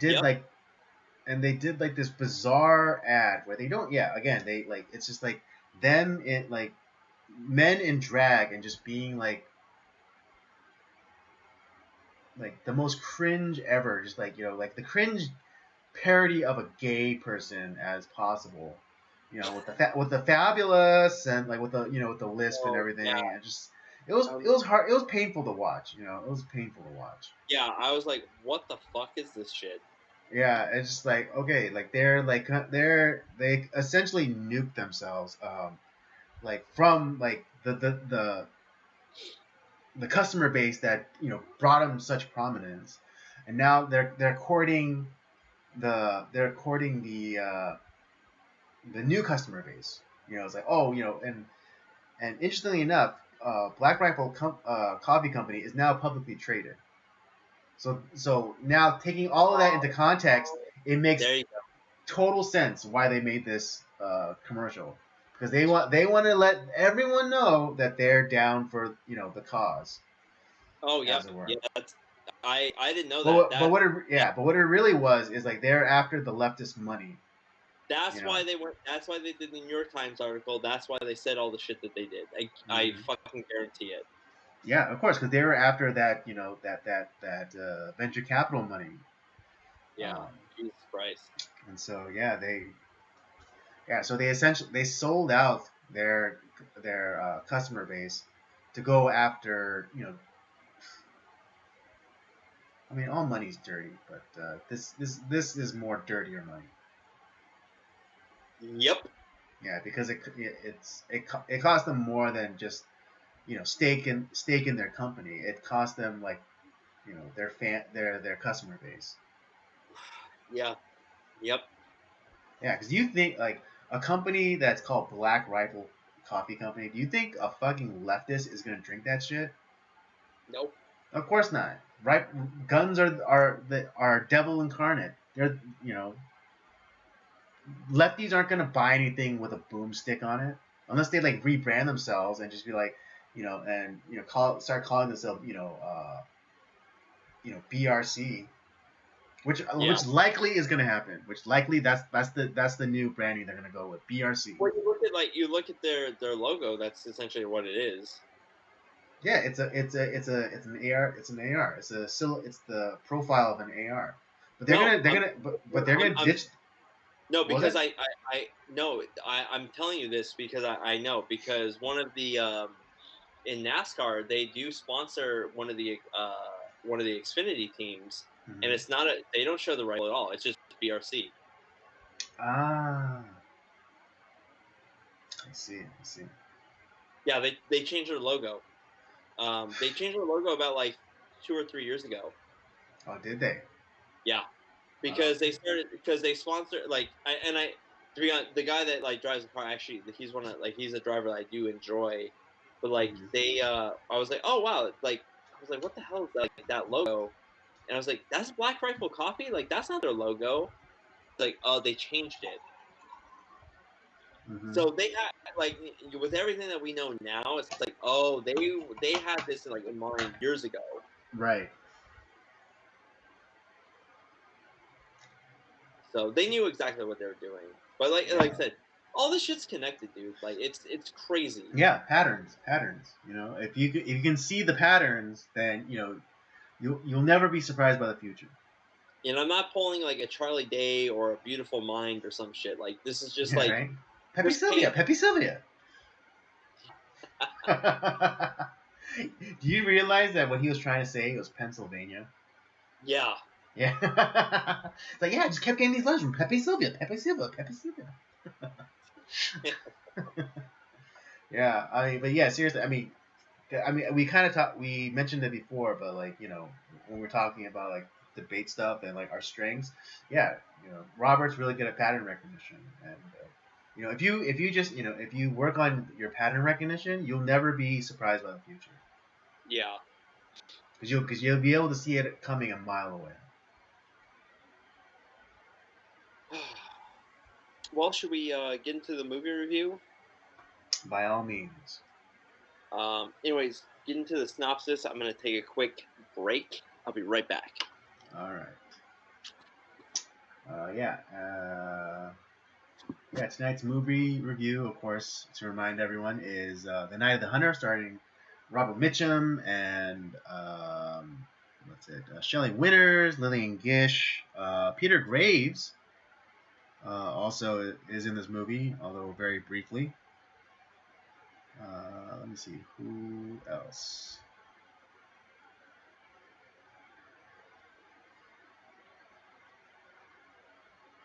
Uh,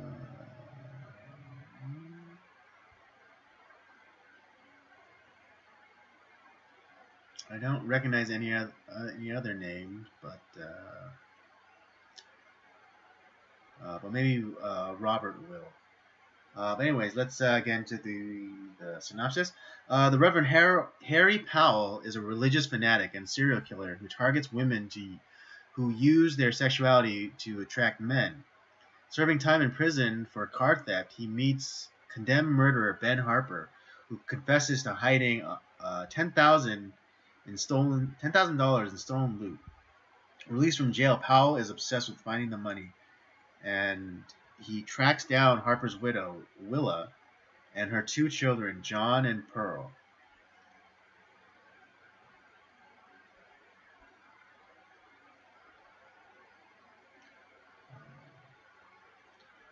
Yeah, this movie came out in the July 26th of 1955.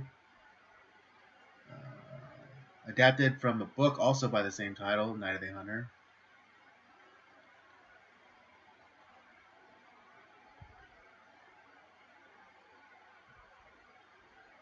This is a very interesting film. I have grown to really love this movie. Um, so uh, let me go into some of like the some of like obviously like some of the casting. So obviously Robert Mitchum is the lead. Mm-hmm. He is preacher Harry Powell, who is the evil serial killer abuser in the movie. Mm-hmm.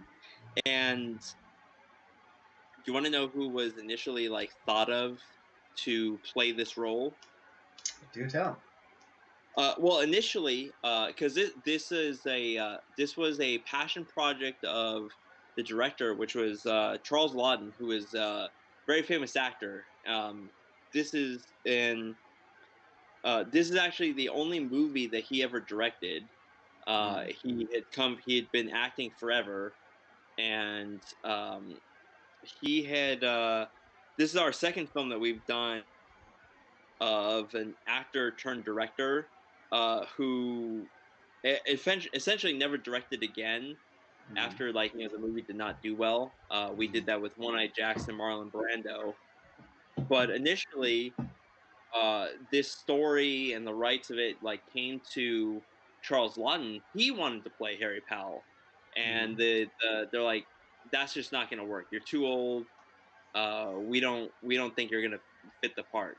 Okay, fine.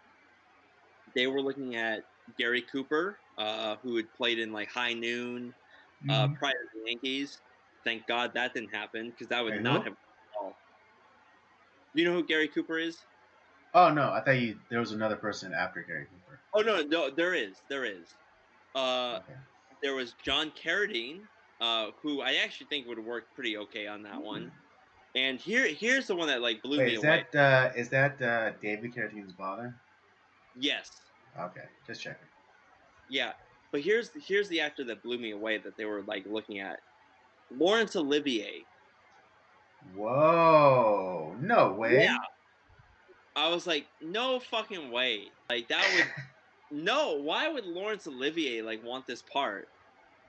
Wow, that you're right. You warned me that, or not warned, but you prepared me that some of these alternative selections would knock my socks off. In an alternate universe somewhere, Laurence Olivier is preacher Harry Powell. I don't believe it. So we have that, and Robert Mitchum ended up. So they ended up settling on Robert Mitchum, who he actually really wanted the part. Because he wanted to work with Charles Lawton.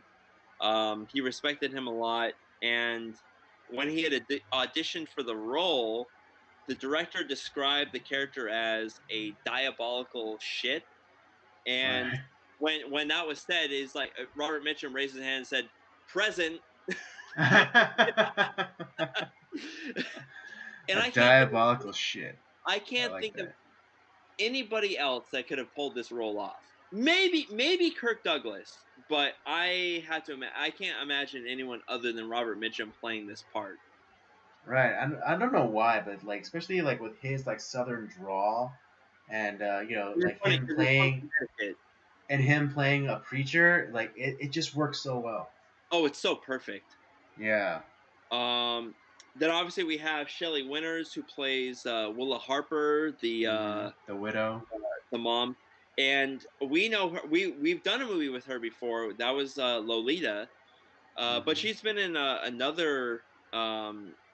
few other things that we might recognize. A movie that we haven't reviewed here on the podcast, but she was in A Place in the Sun with Elizabeth Taylor and Montgomery Clift, and once again, it's another role where she's treated like absolute shit and murdered. She's great in those. Just she is treated like shit in all of her movies. It seems like. Yeah. And it's so hey. What is it? God, what is it? Fan theory. Do you think that somehow, because we just found this out recently, but because she plays Nana Mary on Roseanne. Yeah. And she's how she's kind of cranky, and but kind of in a nice way. But you think she in an alternate dimension, she she's one of the surviving characters that she played. Oh, absolutely! I think that might be true. But yeah, I was just gonna bring that up. She was in Roseanne as Nana Mary. She was Roseanne's grandmother. Yeah. And I was like, I didn't piece that together until I was watching an interview with the cast of Night of the Hunter. I was like, oh my God, she was Nana Mary. That's Shelley Winters. I had no fucking clue. Because Yeah. she was quite the looker back in the Mhm. day. Mhm. And Mhm. I never noticed that. I'm Yeah. shocked. It's crazy because yes, Um, my sister loved Roseanne, and like we like I because I was much younger, it's like so I'd be forced. It's like so when she would watch it, I'd be forced to watch it. So, yeah. but yeah, Well, and I think that was her I last. was very familiar with the character of Nana Mary, but it's like it wasn't until like now when we started like kind of delving into all these older movies that even then I still didn't put two and two together. No, I mean it's unrecognizable. Um, and the way that she played the character, she talked. Well, Shelley Winters herself talked about how she told the directors like, "Hey, I'm playing this like, I'm like a fly that is entranced by a spider," and that's Mm. so true. When you think about that, it's like that Mhm. is so true. Mhm. Do you Yeah, want to know? it's almost as though like yeah, she is put under a spell. Like especially like that, when he marries her, when I'm sorry, when Robert Mitchum's character marries her, and like it's like their wedding night, and he like completely like Jedi mind tricks her into not having sex. Yeah. You Well, know? and that's the thing is that we're already given that information too, like early on in the film, with where her husband at the time essentially says like your mother's too simple minded. She doesn't understand this. Like so he puts everything like on like the son. Right. Do you want to know who was initially like who they wanted to cast for that role besides Shelley Winters? Do tell. This is also gonna blow your mind. So one of them was Agnes Moorehead. We would probably remember her from Bewitched as the mom. Ah. Mhm. Mhm. Uh, I do not see that at all. Yeah, it's like uh, Betty Grable was considered. Here's Hmm. here's Mhm. the other one that's gonna blow your mind. Grace Kelly. What? Yeah, No. that would not work at all. All No. all three of these women are super are these like very strong feminine characters does not Mhm. work Shelley Winters was the perfect role was the perfect Right. actor for this role. Yeah, and I mean not to dump on Shelley Winters, I but love because Shelley Winters. She's no, no, great. no, no, no, no. Yeah, not to dump on her, but like, sh not that she was playing like a chunkier woman, but she was playing a woman who had like two kids, and so like I think like because Shelley Winters has a very square face, Yeah. like it, she like because Grace Kelly would have been like too beautiful for that role. Like it would have been Yeah. distracting. It would have been This was distracting. because this is right after Rear Window, High Hmm. Noon, where I mean it's just she is a woo bombshell. Like Yeah, yeah. Grace and Kelly would have been too plus beautiful, too distracting for this role. But I all think, the yeah, Shelley Winters. Again, Shelley Winters was very beautiful, when in her younger years. But like at this time, I don't know, like if but she looked perfect. Like she looked like, uh, I guess for that time, a middle-aged young woman with young but kids. not young at the Yeah, same. yeah, like, yeah. She She looked like a married woman with two kids. yeah That's all I'm gonna say. And yeah. it So was like great. perfect, and it made sense like that how like easy it was for the Harry Powell character to manipulate her. Yeah, plus like with Grace Kelly, the roles that she played in, like she is such a strong woman. Like, Mm-hmm. she would have like from all the characters we've seen her play, she would have seen right through Harry Powell's bullshit. Like there's no way we would not have believed. Right, you wouldn't believe like she was like this diminutive, like kind of this gentle lily. Yeah. Um, And maybe that's like typecasting, I don't know, but like it's just like there's just no fucking way. And I'm still yeah, no. as much as I love all three of those like actors, like Mm-hmm. Grable, Grace Kelly, Agnes Moorehead, would Mm-hmm. not have worked in the slightest. Yeah. Yeah, but Uh, specifically Grace Kelly, yeah, she was way too attractive. She was way too beautiful to like, yeah, and she would have been distracting. She would have been because distracting. she was in her mid-20s when, like, if they cast Grace Kelly, she's in her mid-20s at this point. Maybe early 20s. So she's too young almost. Whereas Mm. like Shelley Winters, she's 31, I believe, which Hmm. it's so she's definitely like more of like in that, yeah, it works way better. Um and then Lillian Gish, who plays Rachel Cooper, obviously we talked about this a little bit. She was a huge silent film star. Uh, Usually she was in pretty much all of D.W. Griffith's silent films. Um, but in like the sound, but she's one of the few people who was a huge star in the sound era who did find some success in the sound era.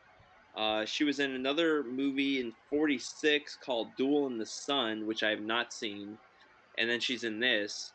But she played like a lot more of like character roles like later on because she was much older. Hmm. Um, you want to know who was initially cast for her role? Do tell. Charles Laughton's wife, Elsa Lancaster, who was the Bride of Frankenstein. Oh.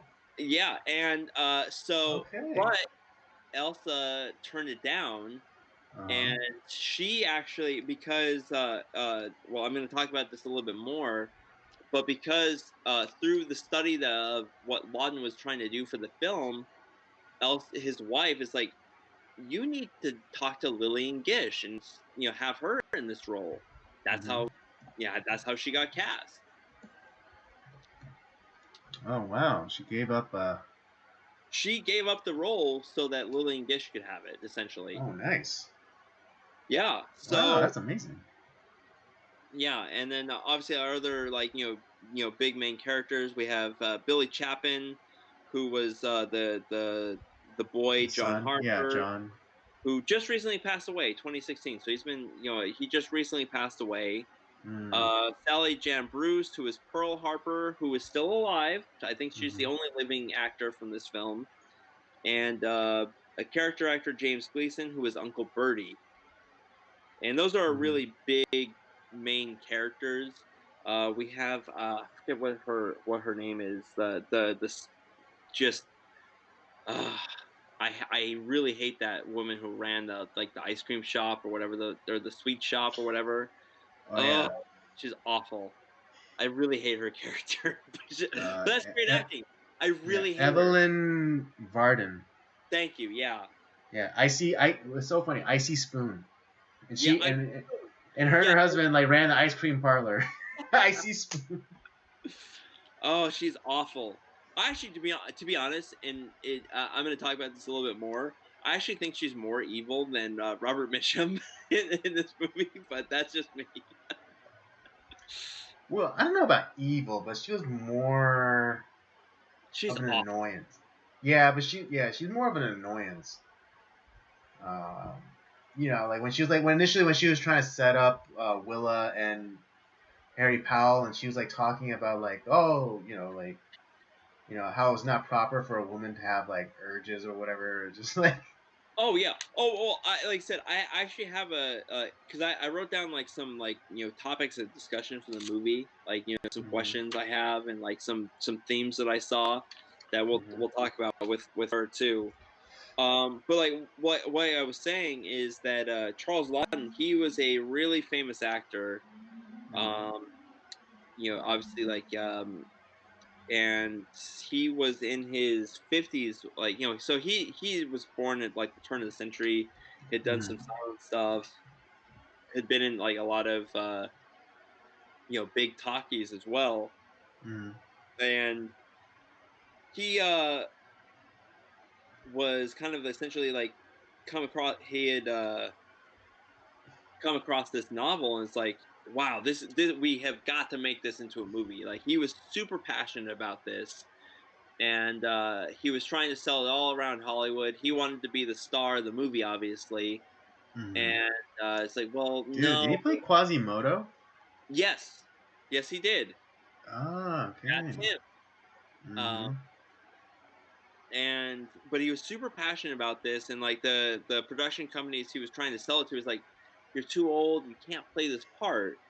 Mhm. And it's like, well, but like obviously like he had it was uncredited, but he was actually like a huge part in like the screenplay, other than James Agee, who had Mhm. done a bunch of stuff as well. um and when like they were like trying, like when he was trying to find a director for the film, it's like, dude, Charlie, you're the guy. Like, everyone it's like, you're the perfect person. You love this film. You know what Mhm. you know what you want. Yeah, you love the You're the script, you love the story.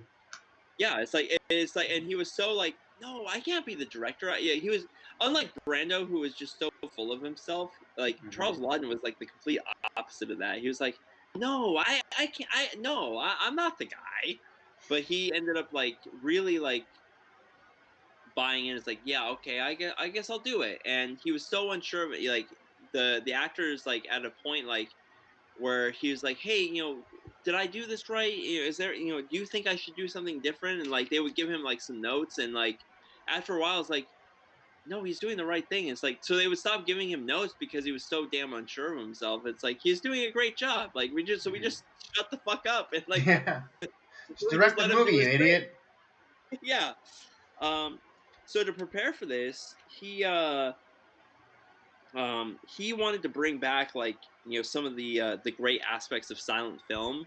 He Mhm. literally watched all of D.W. Griffith's films, Mhm. and really like you see like actually some elements like where it that there's a point in the movie where when Harry Powell finds the kids like hiding with Rachel Cooper, and you Mhm. you see that like close in with like like where like that like shot of like seeing the kids in the window in the basement. Mhm. um that you've seen that shot before. That's in a bunch of D.W. Griffith movies. That Irish shot we see in Birth of a Nation. We see it in a whole Mhm. bunch of his films, and actually a lot of silent films stole that like small like close. That's the idea of the close in.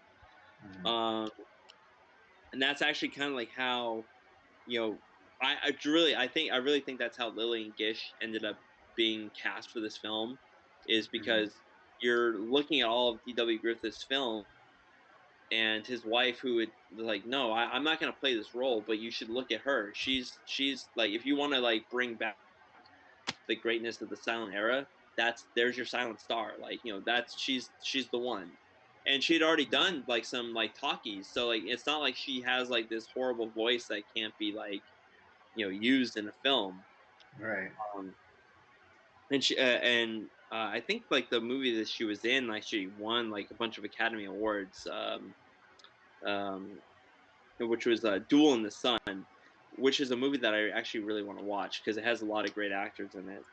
Mhm. um the other thing that he was influenced by was there's a lot of German expressionism.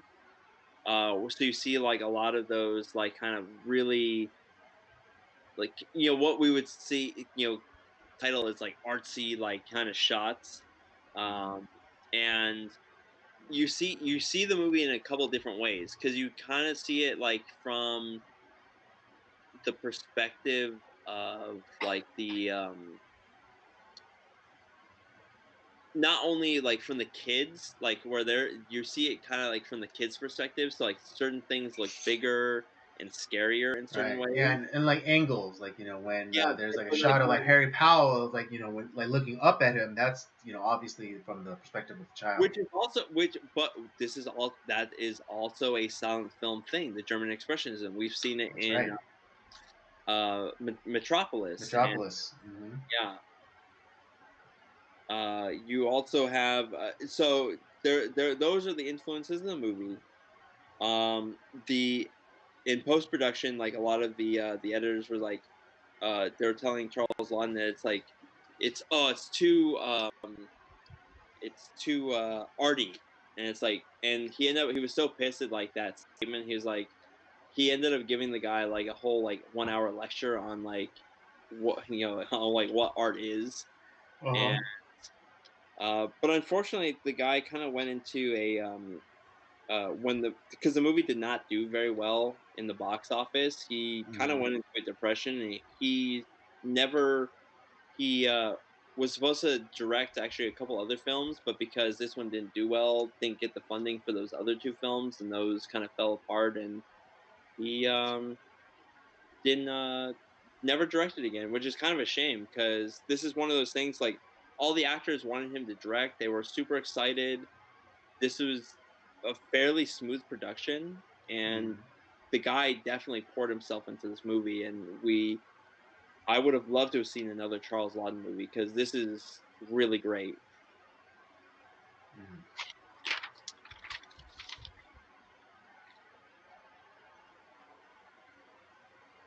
Anything else? Um,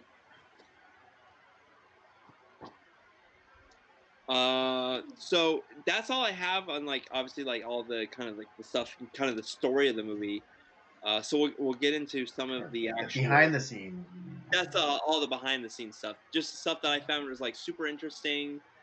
All the things that happen, from like the interviews I listened to the stories I listened to about the movie. But we'll um, there's three there's three characters that I think are like super important in this movie. Uh, there's John, the Mhm. boy, The son. Yeah. Uncle Bertie, the old man in the town, Mhm. and Rachel Cooper, which is Lillian Gish's character. Mhm.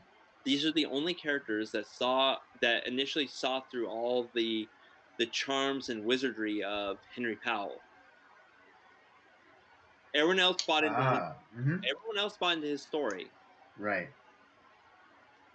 Mhm. So I'm not sure if you noticed that at all while you were watching this movie, but that's what I saw.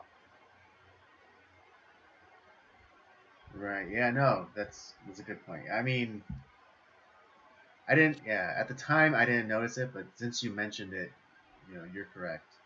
Oh, by the way, the dad, or his John and Pearl's biological father.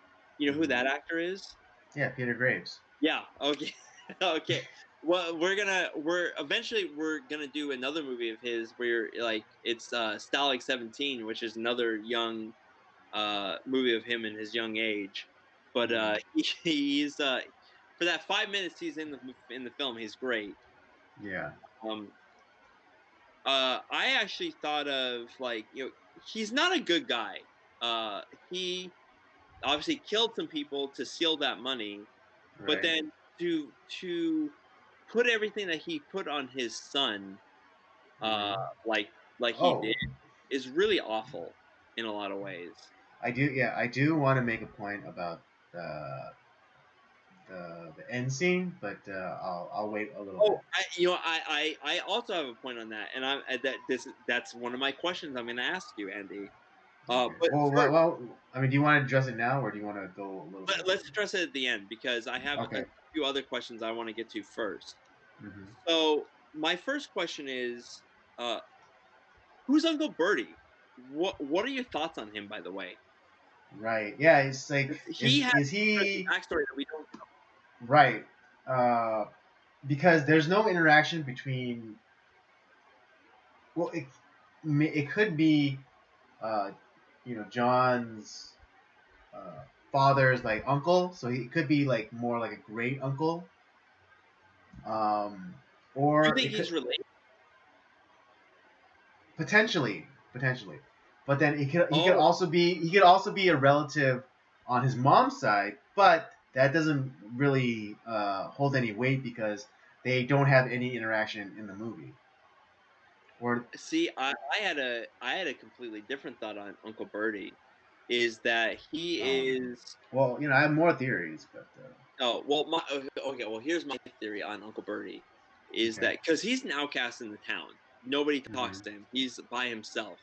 Right, He, and he's a haunted man. yeah, he's widowed. Hmm. He is also, yeah, like you said, a haunted man. Hmm. I actually think that he was the mentor to John and Pearl's dad. That he Hmm. was also a criminal at some point. That was a thief, maybe did some bad stuff. Was the one that kind of like taught their dad a whole bunch of stuff, and Hmm. because he met his wife, ended up changing his ways, and Hmm. obviously the town never forgave him, so he just kind of like lived by himself in his Right on the shack by the outskirts. river, Yeah. and he was always like, no matter, he believed in um like what is their fucking character's name, their last name, the Harpers. He was because I think it was Harry Harry Ben Parker. Harper. Yeah, it was also Harry Harper who was like, he believed in him, is like, hey, like, no matter what happens, I'll always like protect and like take care of your kids and look Hmm. after them. And John John always knew that that was a safe place to go to, no matter what Hmm. happened, because um, I think, especially after like everyone knew what his dad had done, and was essentially, his family was an outcast. He knew he could always go to Uncle Bertie. That was a safe place to go to. Um, and we don't know essentially what he did, but like he was like, knowing that, like, especially after, like, we know that Willow was killed by Harry Hmm. Powell, and he Hmm. discovered the body. They all he immediately, instead of just like, oh, I'm gonna go to the police, his first instinct was like, they're gonna think it's me.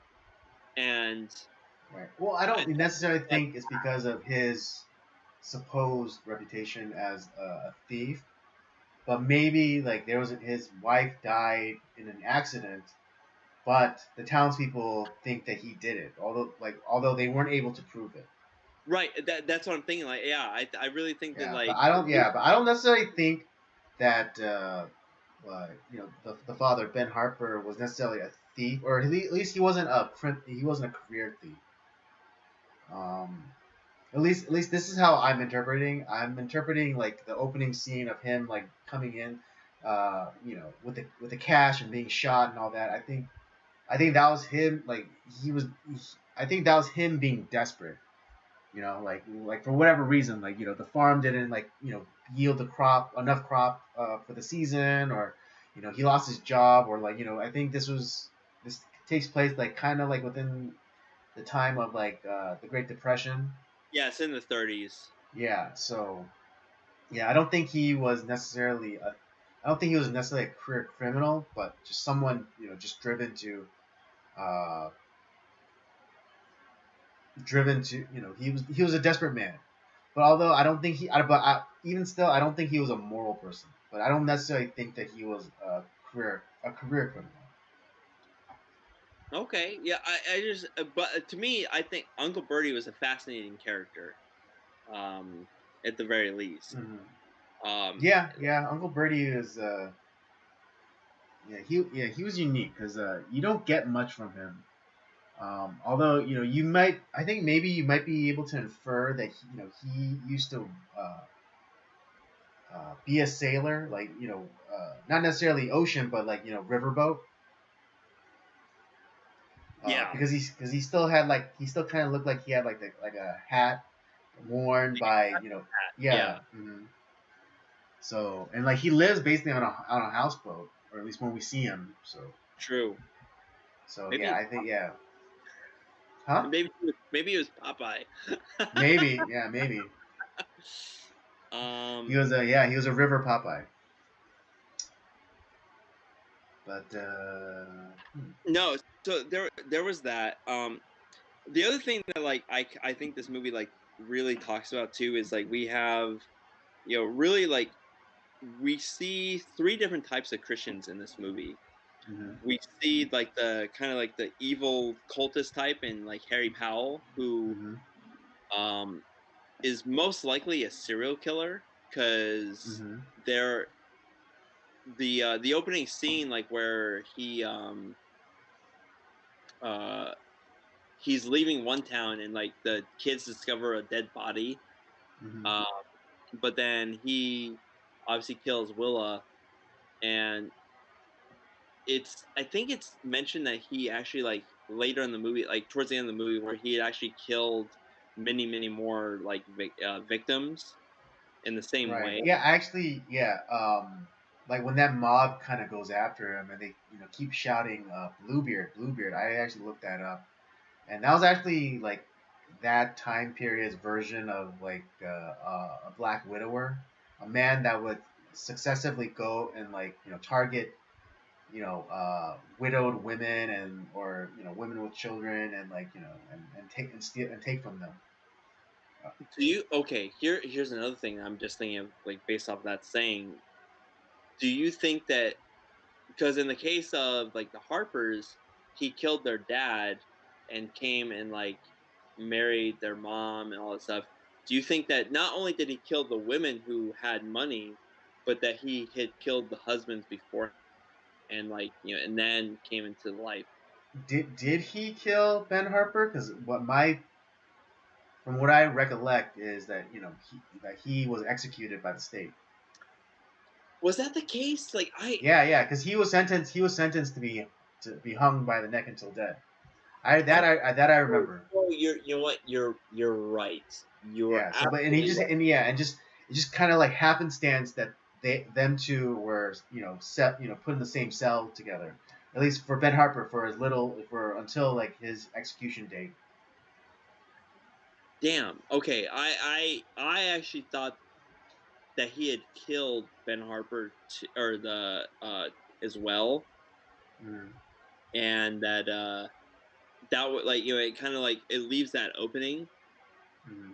and based off his like personality, like I won't him. Right, but I think because of his pathology, he went more after women. Like he had like there was like a hatred of women, or Oh yeah, some, or he obviously had hatred for women, and so like his pathology I think was more towards I like punishing women, quote unquote. do you also think that like his thing was an act, or do you think that he actually believed in what he said, like as far as like his beliefs that he was talking to God and all that stuff?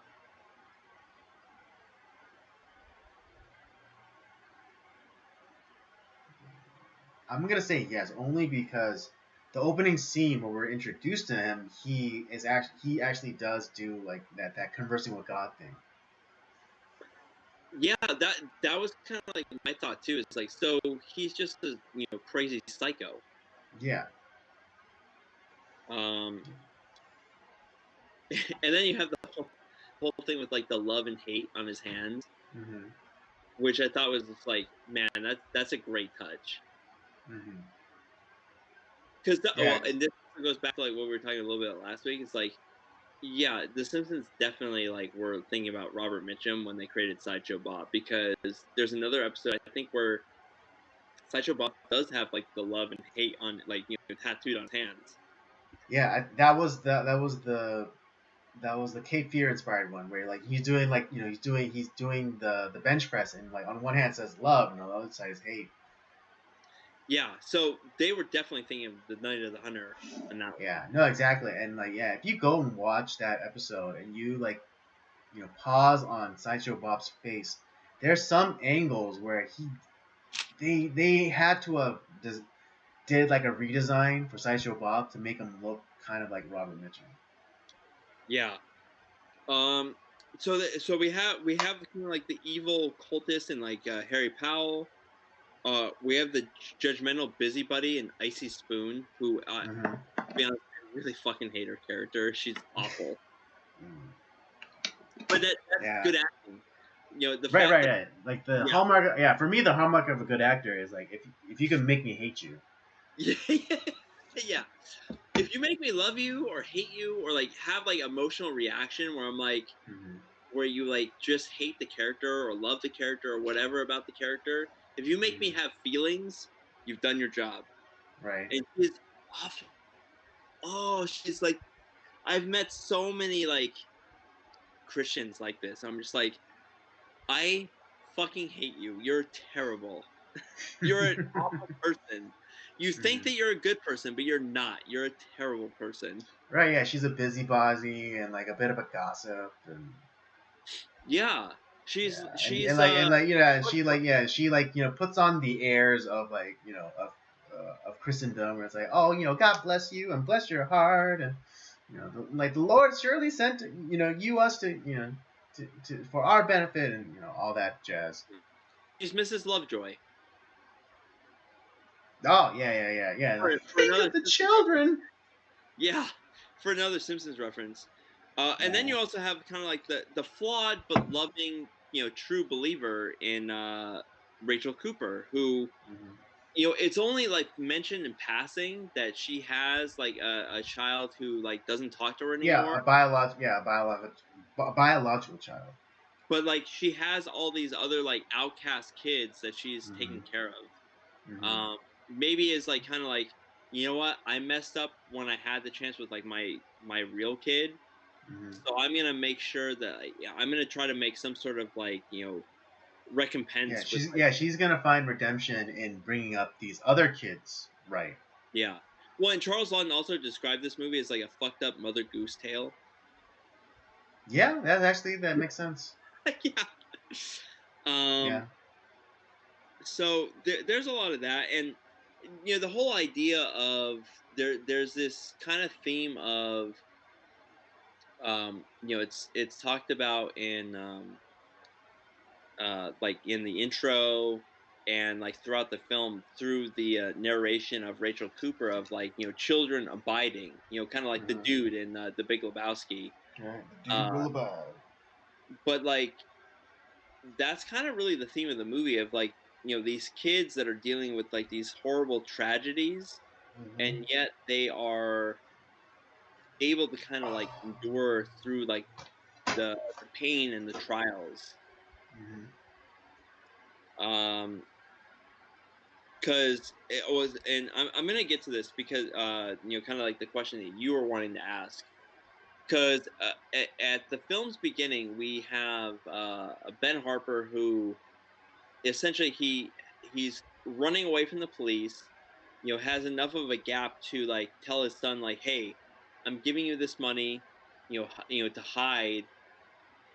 Tell anybody, protect your sister. Do not tell your mother, who is an idiot, essentially." Um, Yeah. and uh he's placing all this burden on on his son, Hmm. who is essentially now going to be the man of the house. Hmm. um and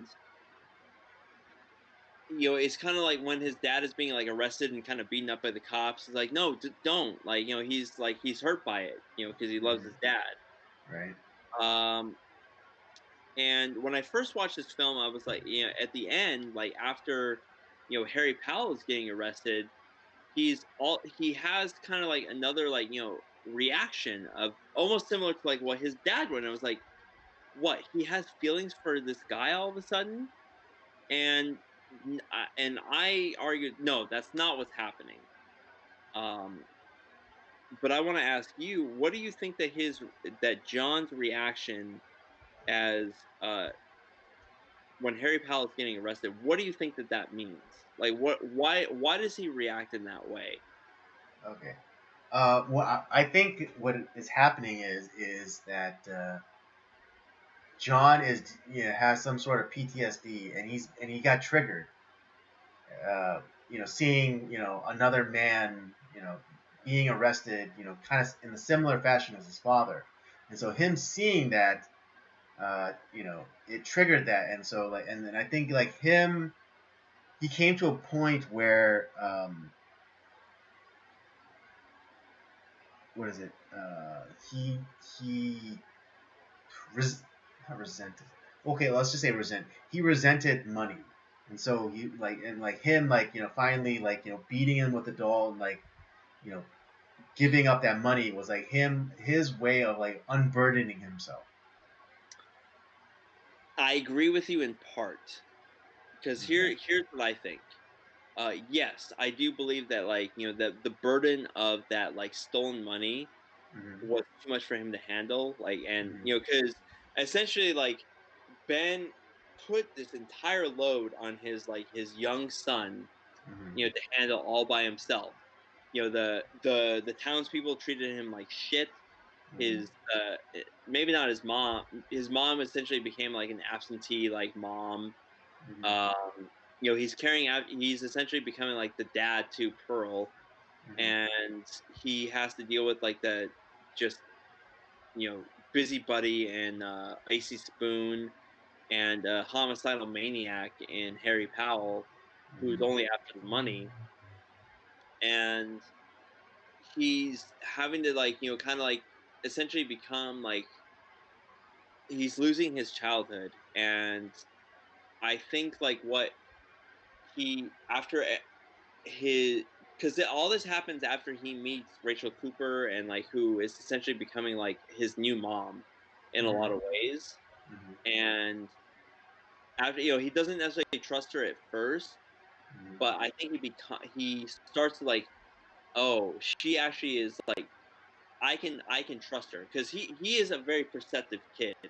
He Mhm. can see like when somebody's bullshitting him because he saw right through all like the deceptions of Robert Mitchum's Okay. character, Mhm. and and he saw through all the bullshit that like from the town that he lived in, Mhm. and because the people that he trusted were Uncle Bertie, who he knew he could rely on up until like, obviously like he was a flawed guy, and Mhm. it's like oh, when he became like but he realized that guy had his own problems, and it's like okay, we when it came time like okay, we can't rely on Uncle Bertie, we had to figure out our own way. Mhm. Um, and then he met Rachel Cooper, who right away, like when he says like that's not my like when Harry Harry Powell, who like the fucking Terminator, showed up Yeah, at shows up. Mhm. it's like where it's like I can't escape this god. Does this guy ever fucking sleep? It's Mhm. like and it's he meets Rachel Cooper and it's like you shouldn't talk like that way to your father. It's like that's not my dad. And like when Mhm. he like went in when Robert Mitchum as Harry Powell went into his whole like love hate like spiel, it's like she like just like John is like, oh, this guy's full of shit. It's like Mhm. that's when like she's like, I think that's when like John's like, okay, this person knows exactly what I'm talking about. Like the first person other than Uncle Bertie that knows exactly what I'm talking about. That I'm not just being a disobedient like smart aleck. Obstinate child, as Yeah, Harry Powell would say. Um, and I but think that's like when it's but like I still think that he got triggered. Like, yeah, that was no, like PTSD. no. But here's what I think, because she obviously like she's probably talking about like unburdening yourself, repenting, kind of like because she's a true believer in the faith, Mhm. and when that happens, he's seeing like all this like horrible things that are happening because of goddamn money that like all this stupid burden that his dad put on him, Mhm. and it's not because Harry Powell's getting arrested.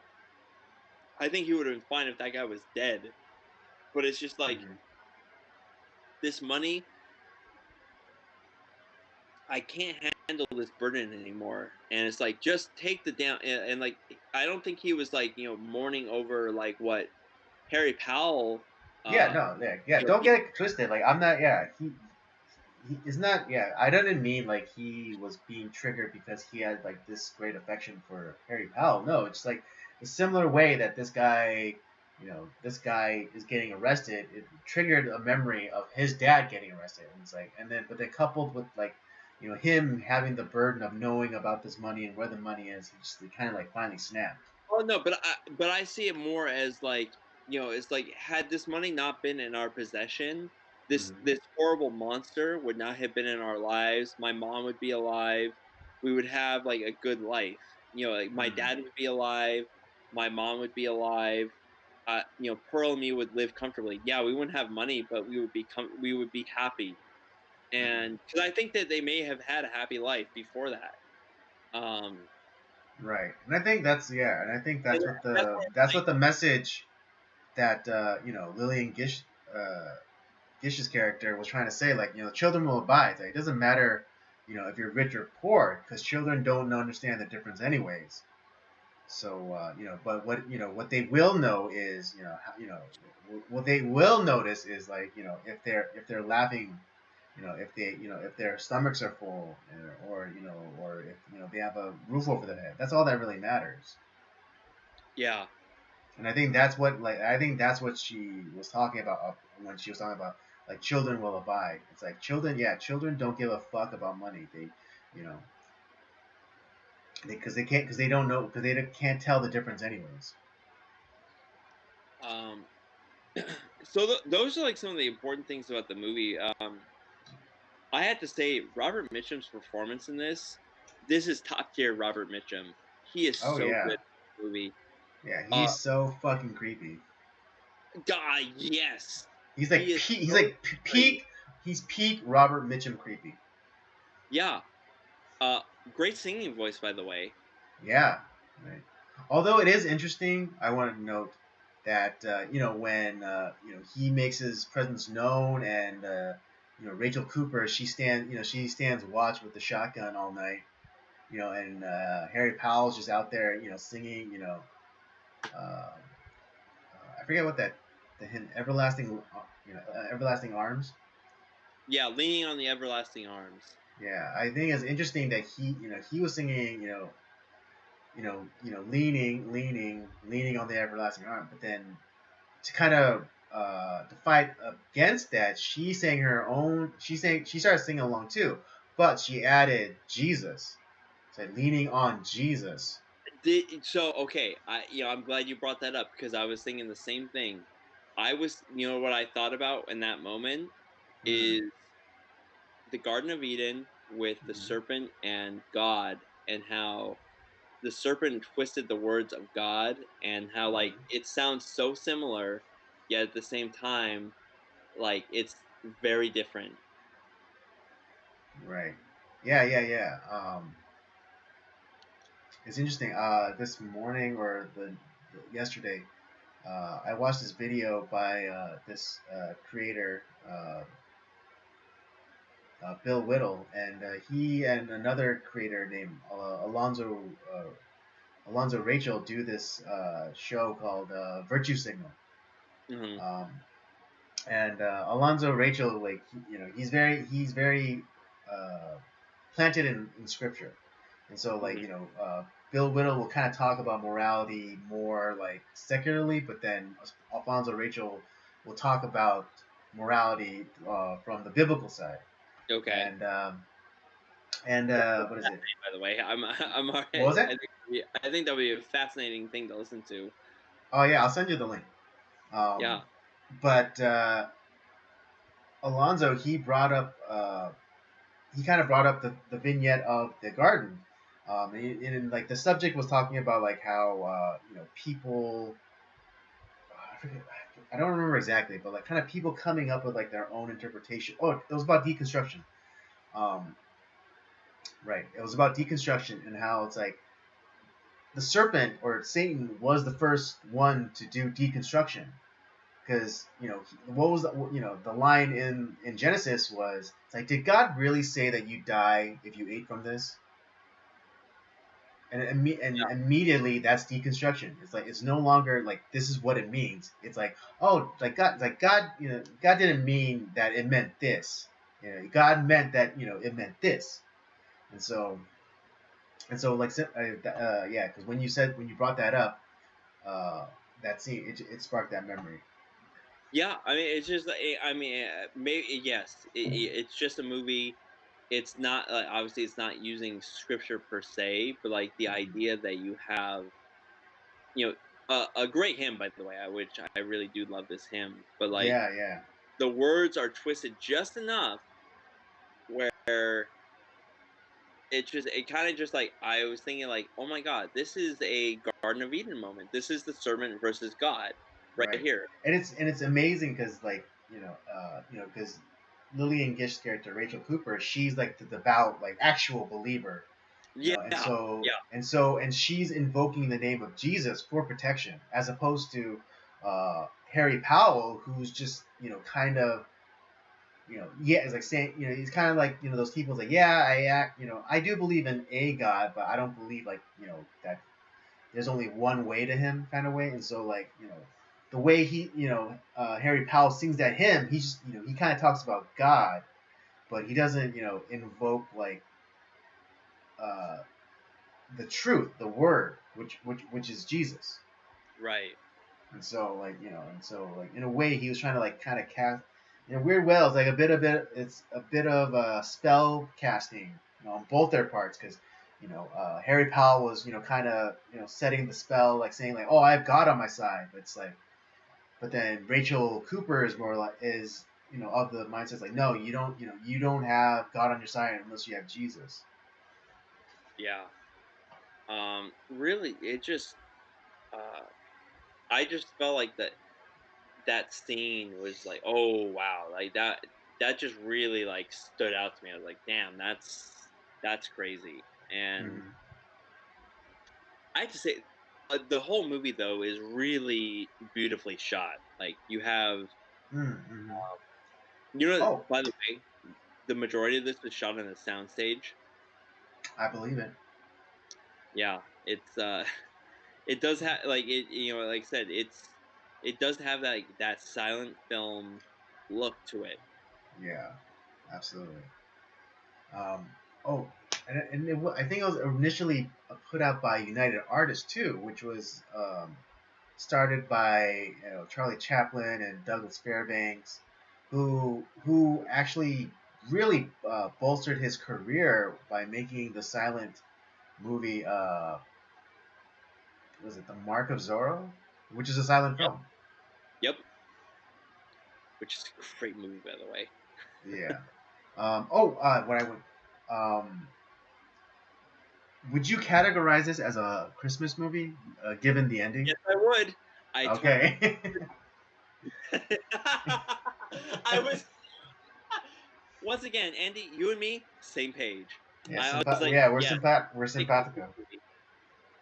Yeah, I know. I was like, at the end, I was just reminded of that at the end because like how it ends, because it ends on Christmas and the kids get their presents and stuff. It's like son of a bitch, this is a Christmas movie.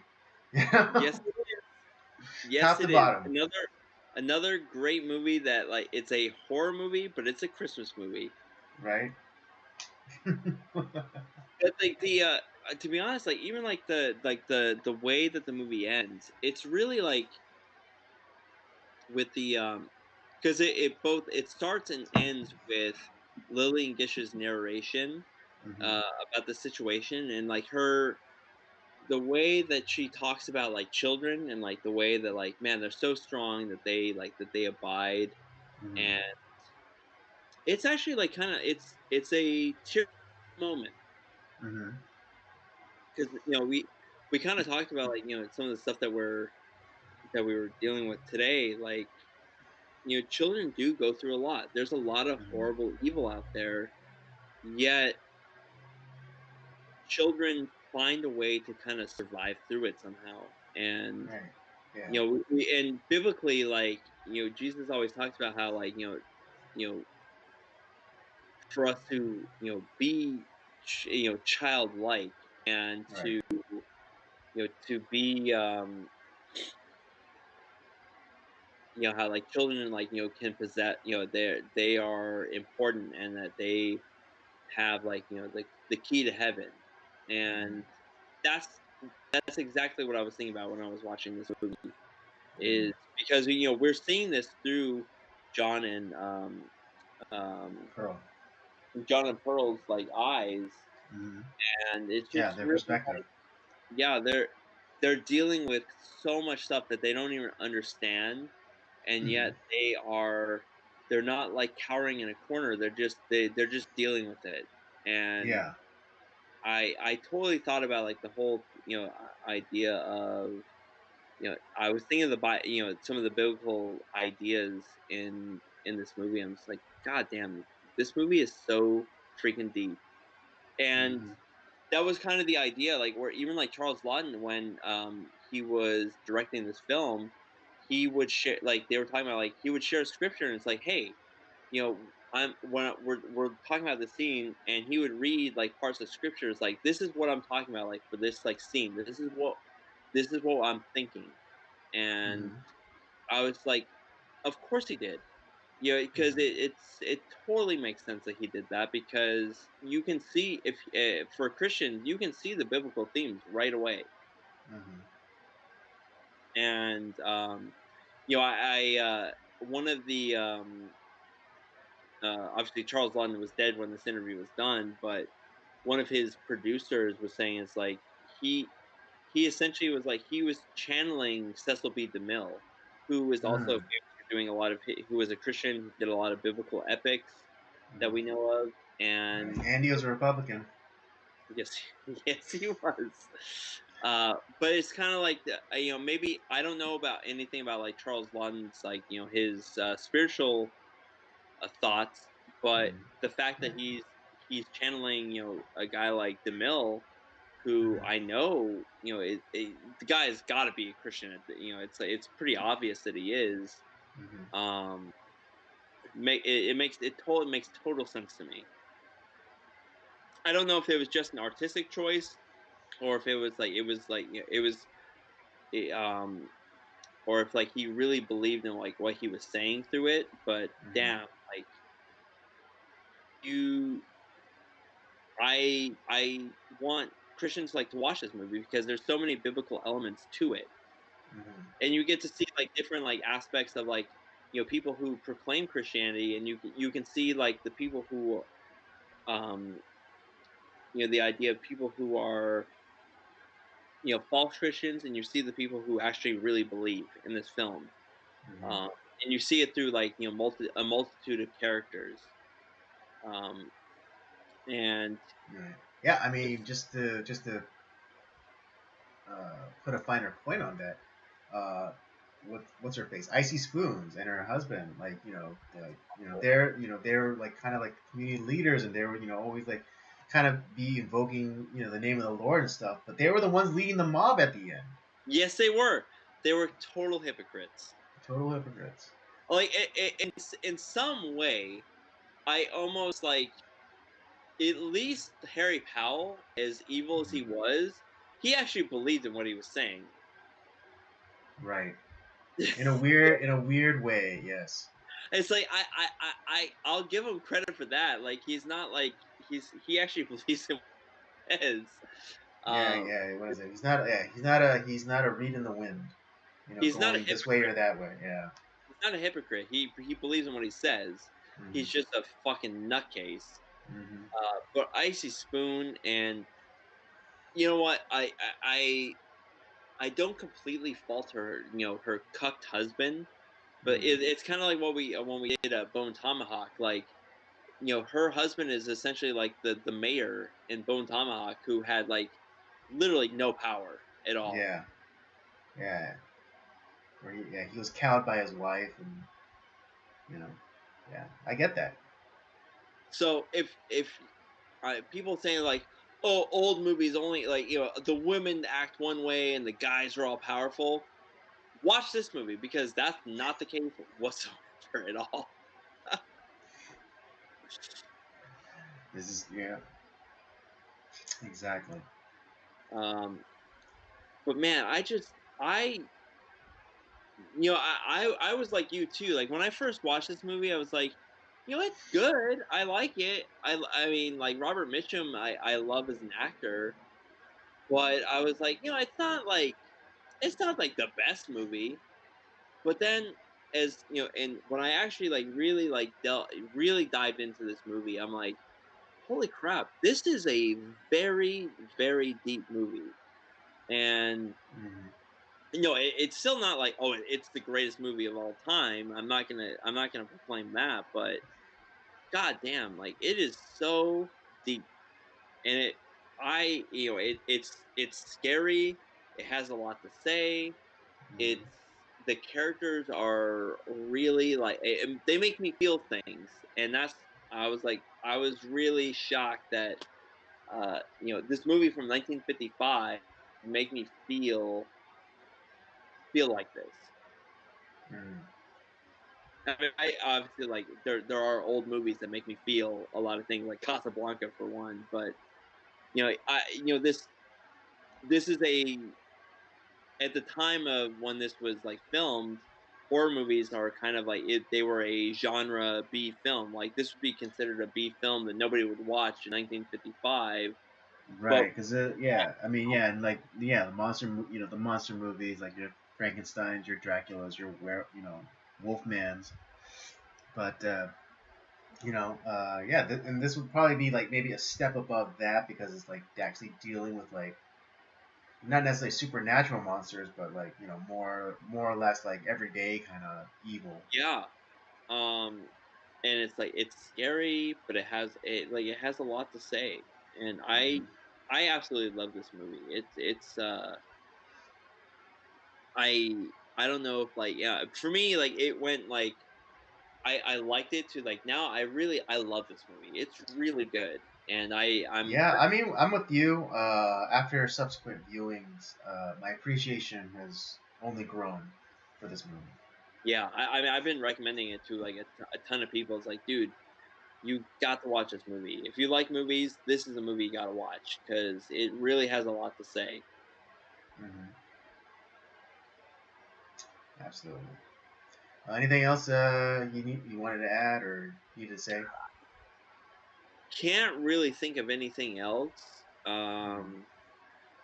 Yeah, I think that's all I got to say about the Night of the Hunter. All right, yeah. I don't have anything else either. So let's get in. Let's give our ratings and wrap this bitch up. Andy, you go first, buddy.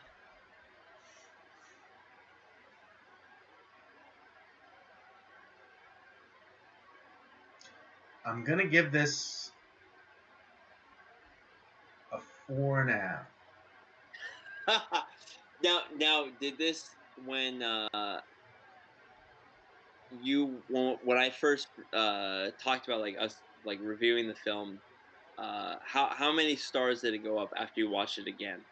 Because we've watched this movie together before. Right. Yeah. No. I'm gonna be honest, just a half. Because I thought it was a very. It was. I thought when we first watched it, I thought it was a very good film. When we watched it together, and I think that was my first time. And, but yeah, I'm giving it a.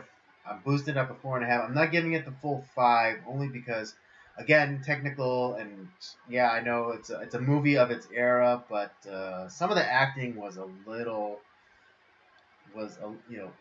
off, and I mean Okay, it was yeah. mostly the children actors. Okay. Yeah. Once again, God damn it, Andy. Once again, same fucking page, dude. Like we did not talk about this at all, and we are on the same goddamn page. It's Yeah, crazy. There's yeah, there are a few moments with like with the two kids where I'm like the acting was like just and I don't blame them. They're kids, you know. Like, hey, right. what can you do? Like Hmm. it's not the best acting, Hmm. and Yeah, and I mean, I applaud the actor, like the kid actor for John. It's like you know like I think he did. I For the most part, I think he did a really good job. But there's like some instances where it's like there was like I don't know, maybe it was just like a weird direction, but it's like a gasp here or like kind of like a delayed reaction to like yeah, really shocking news, and it's like like it kind of takes you out of it for a second. It's like and I the know it's like yeah, I know he was a child, but it's like stop, don't. It was like, yeah, are you trying to be like Willy Wonka? right. Yeah, with like Otto like falling into the chocolates, like oh no, don't. Yeah, it's just. I mean, obviously this came out before that, but it's just like Right. it's just yeah, that part was like a little weird. Maybe like the scene like where like Rachel Cooper shot Harry Powell in the ass or wherever she shot him. Well, I think it was in the arm because when he comes out, when the sun comes out and the police are there, like I noticed like the dangly kind of prosthetic. Um, Oh, yeah, okay, so yeah. I think he was shot in the arm. But although, because you don't see like where he gets shot, you just see him howl and like it looked like he grabs his face. So I thought that he got shot in the face. But when he comes out of the barn, his like the like his right arm is kind of like dangling in the kind of like the noticeably kind of prosthetic way. But yeah, I'm with you, man. It's a 4.5. We have had some. I had to say this is probably like the first month where we have had hit after hit after hit. Imagine that, like next our last thriller movie of the month, it's gonna be the same thing. And I was like, we really chose like some great movies, Hmm. and I think Yeah, yeah, we definitely started off strong with Shutter Island. God damn, dude, that movie is that movie like was if I could give that like 10 stars, I totally would because that movie is so um like Yeah, so yeah, and I think yeah, and I think our theory is the correct interpretation. I totally agree with that. Mm-hmm. And my notes on the movies that we've been doing, like they've just been getting more and more extensive. Mm-hmm. I goddamn, I'm turning into Eric, dude. I Oh went to man, when I don't know how I'm gonna handle the both of you when you come together. He's still gonna It's like outdo me. I'm not there yet, but I don't know. Yeah, I just like yeah. I think I'm gonna have to come up with like a new like graphic. You know, when I'm editing it, it's like every time you guys start going off, it's like nerd alert, nerd alert, nerd alert. just have Homer Simpson and the car shouting Yeah, "nerd." nerd. Yeah, that'll be the signifier. Like right before you guys go off on a big tangent or whatever, or deep dive into your notes, it's like nerd. Well, it's just because we love film so much, and Hey, he's I love film too. All right, I I know you love do. film. I love the visual storytelling medium I think as much as any other person. I think the fun part of it, Andy, is that we all come at it from different angles. Like I Hmm. love the stories behind the movie and like kind of like Yeah. the themes. Hmm. Uh, you come at it from like kind of like you love like the cinematography and like some of like the technical stuff, Hmm. and I think Eric just comes at it from like his total artsy fartsy nerd. Yeah. Well, well, I technically I went to art school too. Well, no, I That is did go to true. art school, but yeah, but Eric went We to film school. we Eric went need to to watch film more school. French, French, or was it German expressionism or French New Wave Oh or yeah. whatever. We're not watching like a bunch of like Oh god, foreign. I've seen some god awful fucking art films, and it was painful.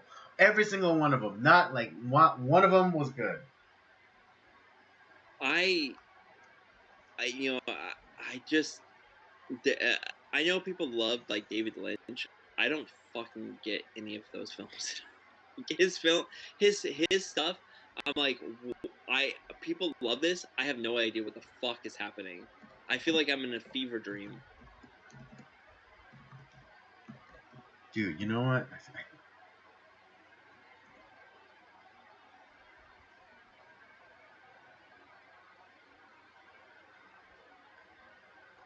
There's an art film that I think I'm gonna make you watch. Oh God, no! Oh, okay, so this gonna be like when we do our schlock month? Is this gonna be like the revenge, where you're gonna force me to watch like horrible art films? Yes. Oh, I'm gonna make you at least watch one because it's like it was so like so indulgent and like sniffing like high on my own farts kind of art film that yeah, oh no, after all the shit that you made me watch, I'm gonna no, yeah, no! yeah if I can Oh, find it. don't hurt me, Andy. Don't hurt me.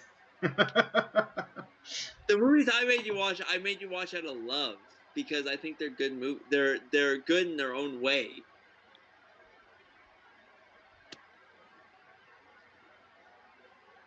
uh, yeah, well, this movie. Okay, I found at least I found like the title. I'm gonna see if I can find a place that is offering it.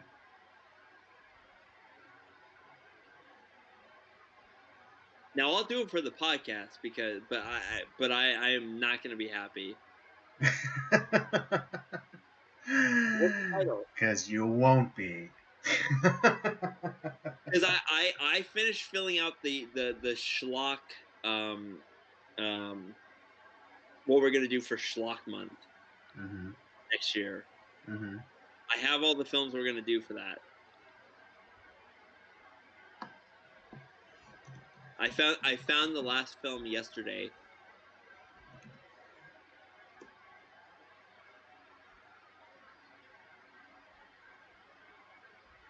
Oh, it might be. I think it's available on Prime. Oh Jesus Christ! What's the title? Tell me. The Holy Mountain.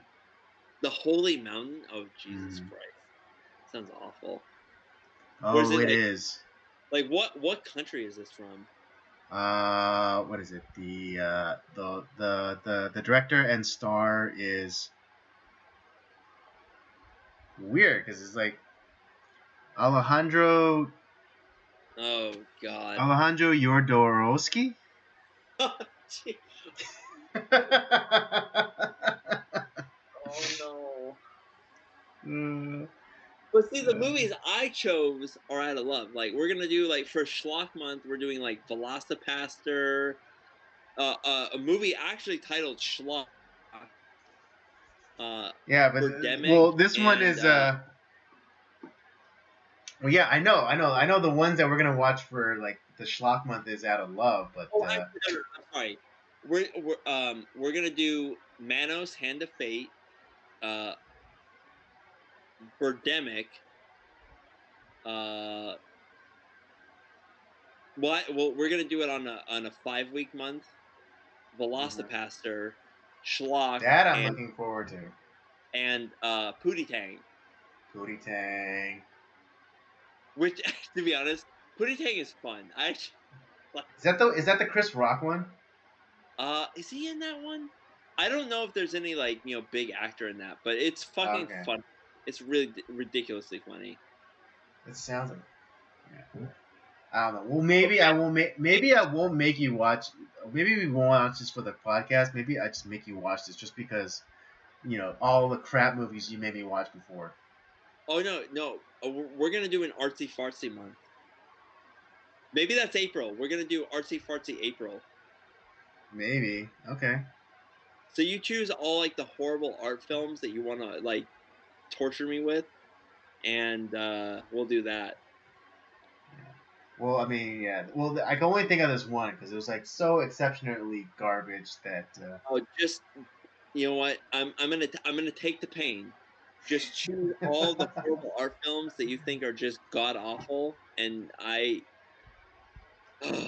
I'll watch them. All right, I'll try to think back to my art school days and come up with a list. But yeah, Holy Mountain is definitely gonna be on there. God, I'm gonna look it up after this just because I'm like, fuck, dude. Yeah. All right. Yeah. Let's wrap this up. Okay. Yeah. That was our review for the Night of the Hunter. Both Robert and I give this a 4.5. It's definitely worth a watch. Fuck yeah, dude.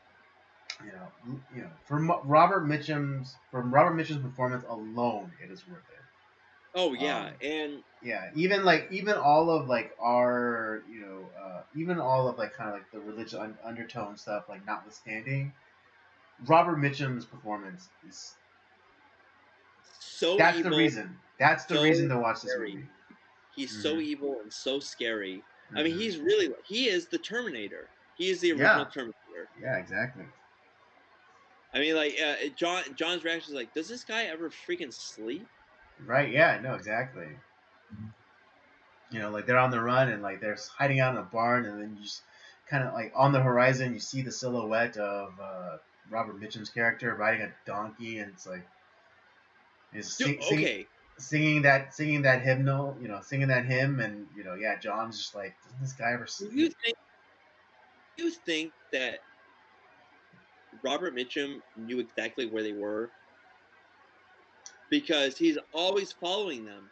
Do you think that he knew where they were?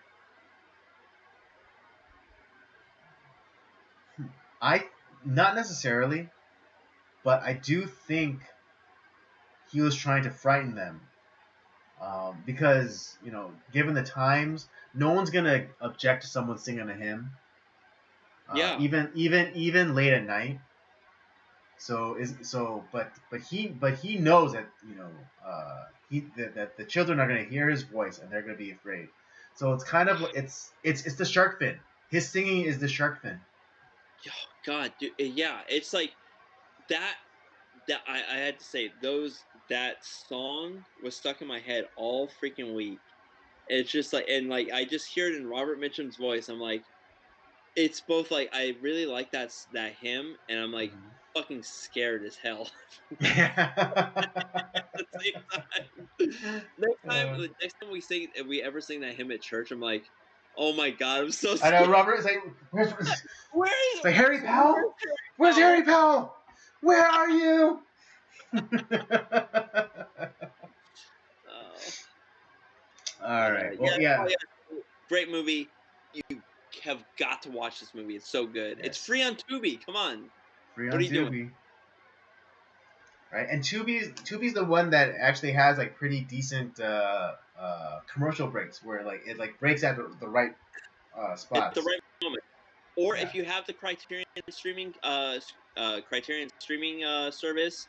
It's go to the available there Robert too. Mitchum collection. They have a Robert Mitchum thing going on right now.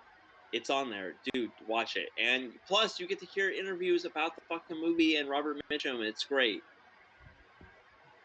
There you go. Highly recommended. All right, there you have it, folks. That's the stream for tonight. I hope you had a good time. I had a good time. I know Rob always has a good time. Dude, I mean, look at my notes. Like, I had a great time. I had like 2 pages of notes. It's great. Jeez. Still doesn't beat Eric, but again, you're getting there. No, I'm getting there. I'm gonna getting beat there. Eric one day. I'm gonna I know, shock. right? You're gonna beat him with like flowcharts and like a PowerPoint presentation. I'm gonna be like Charlie Day. Like I'm just gonna be shaking it like I know, Pepe Sylvia.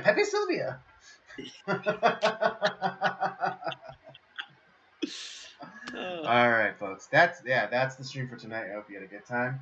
Don't forget to check out the library of other content we have. The Circle of Jerks main podcast, Nocturnal Transmissions, of course, and Rob's gaming show, Up by Up Down. Don't forget to follow us on our various social media accounts: Twitter at LetterboxD @PodcastCOJ and Instagram @Circle of Jerks Podcast. And with all that said, we thank you for joining us. Come back next week, and we'll do it all over again.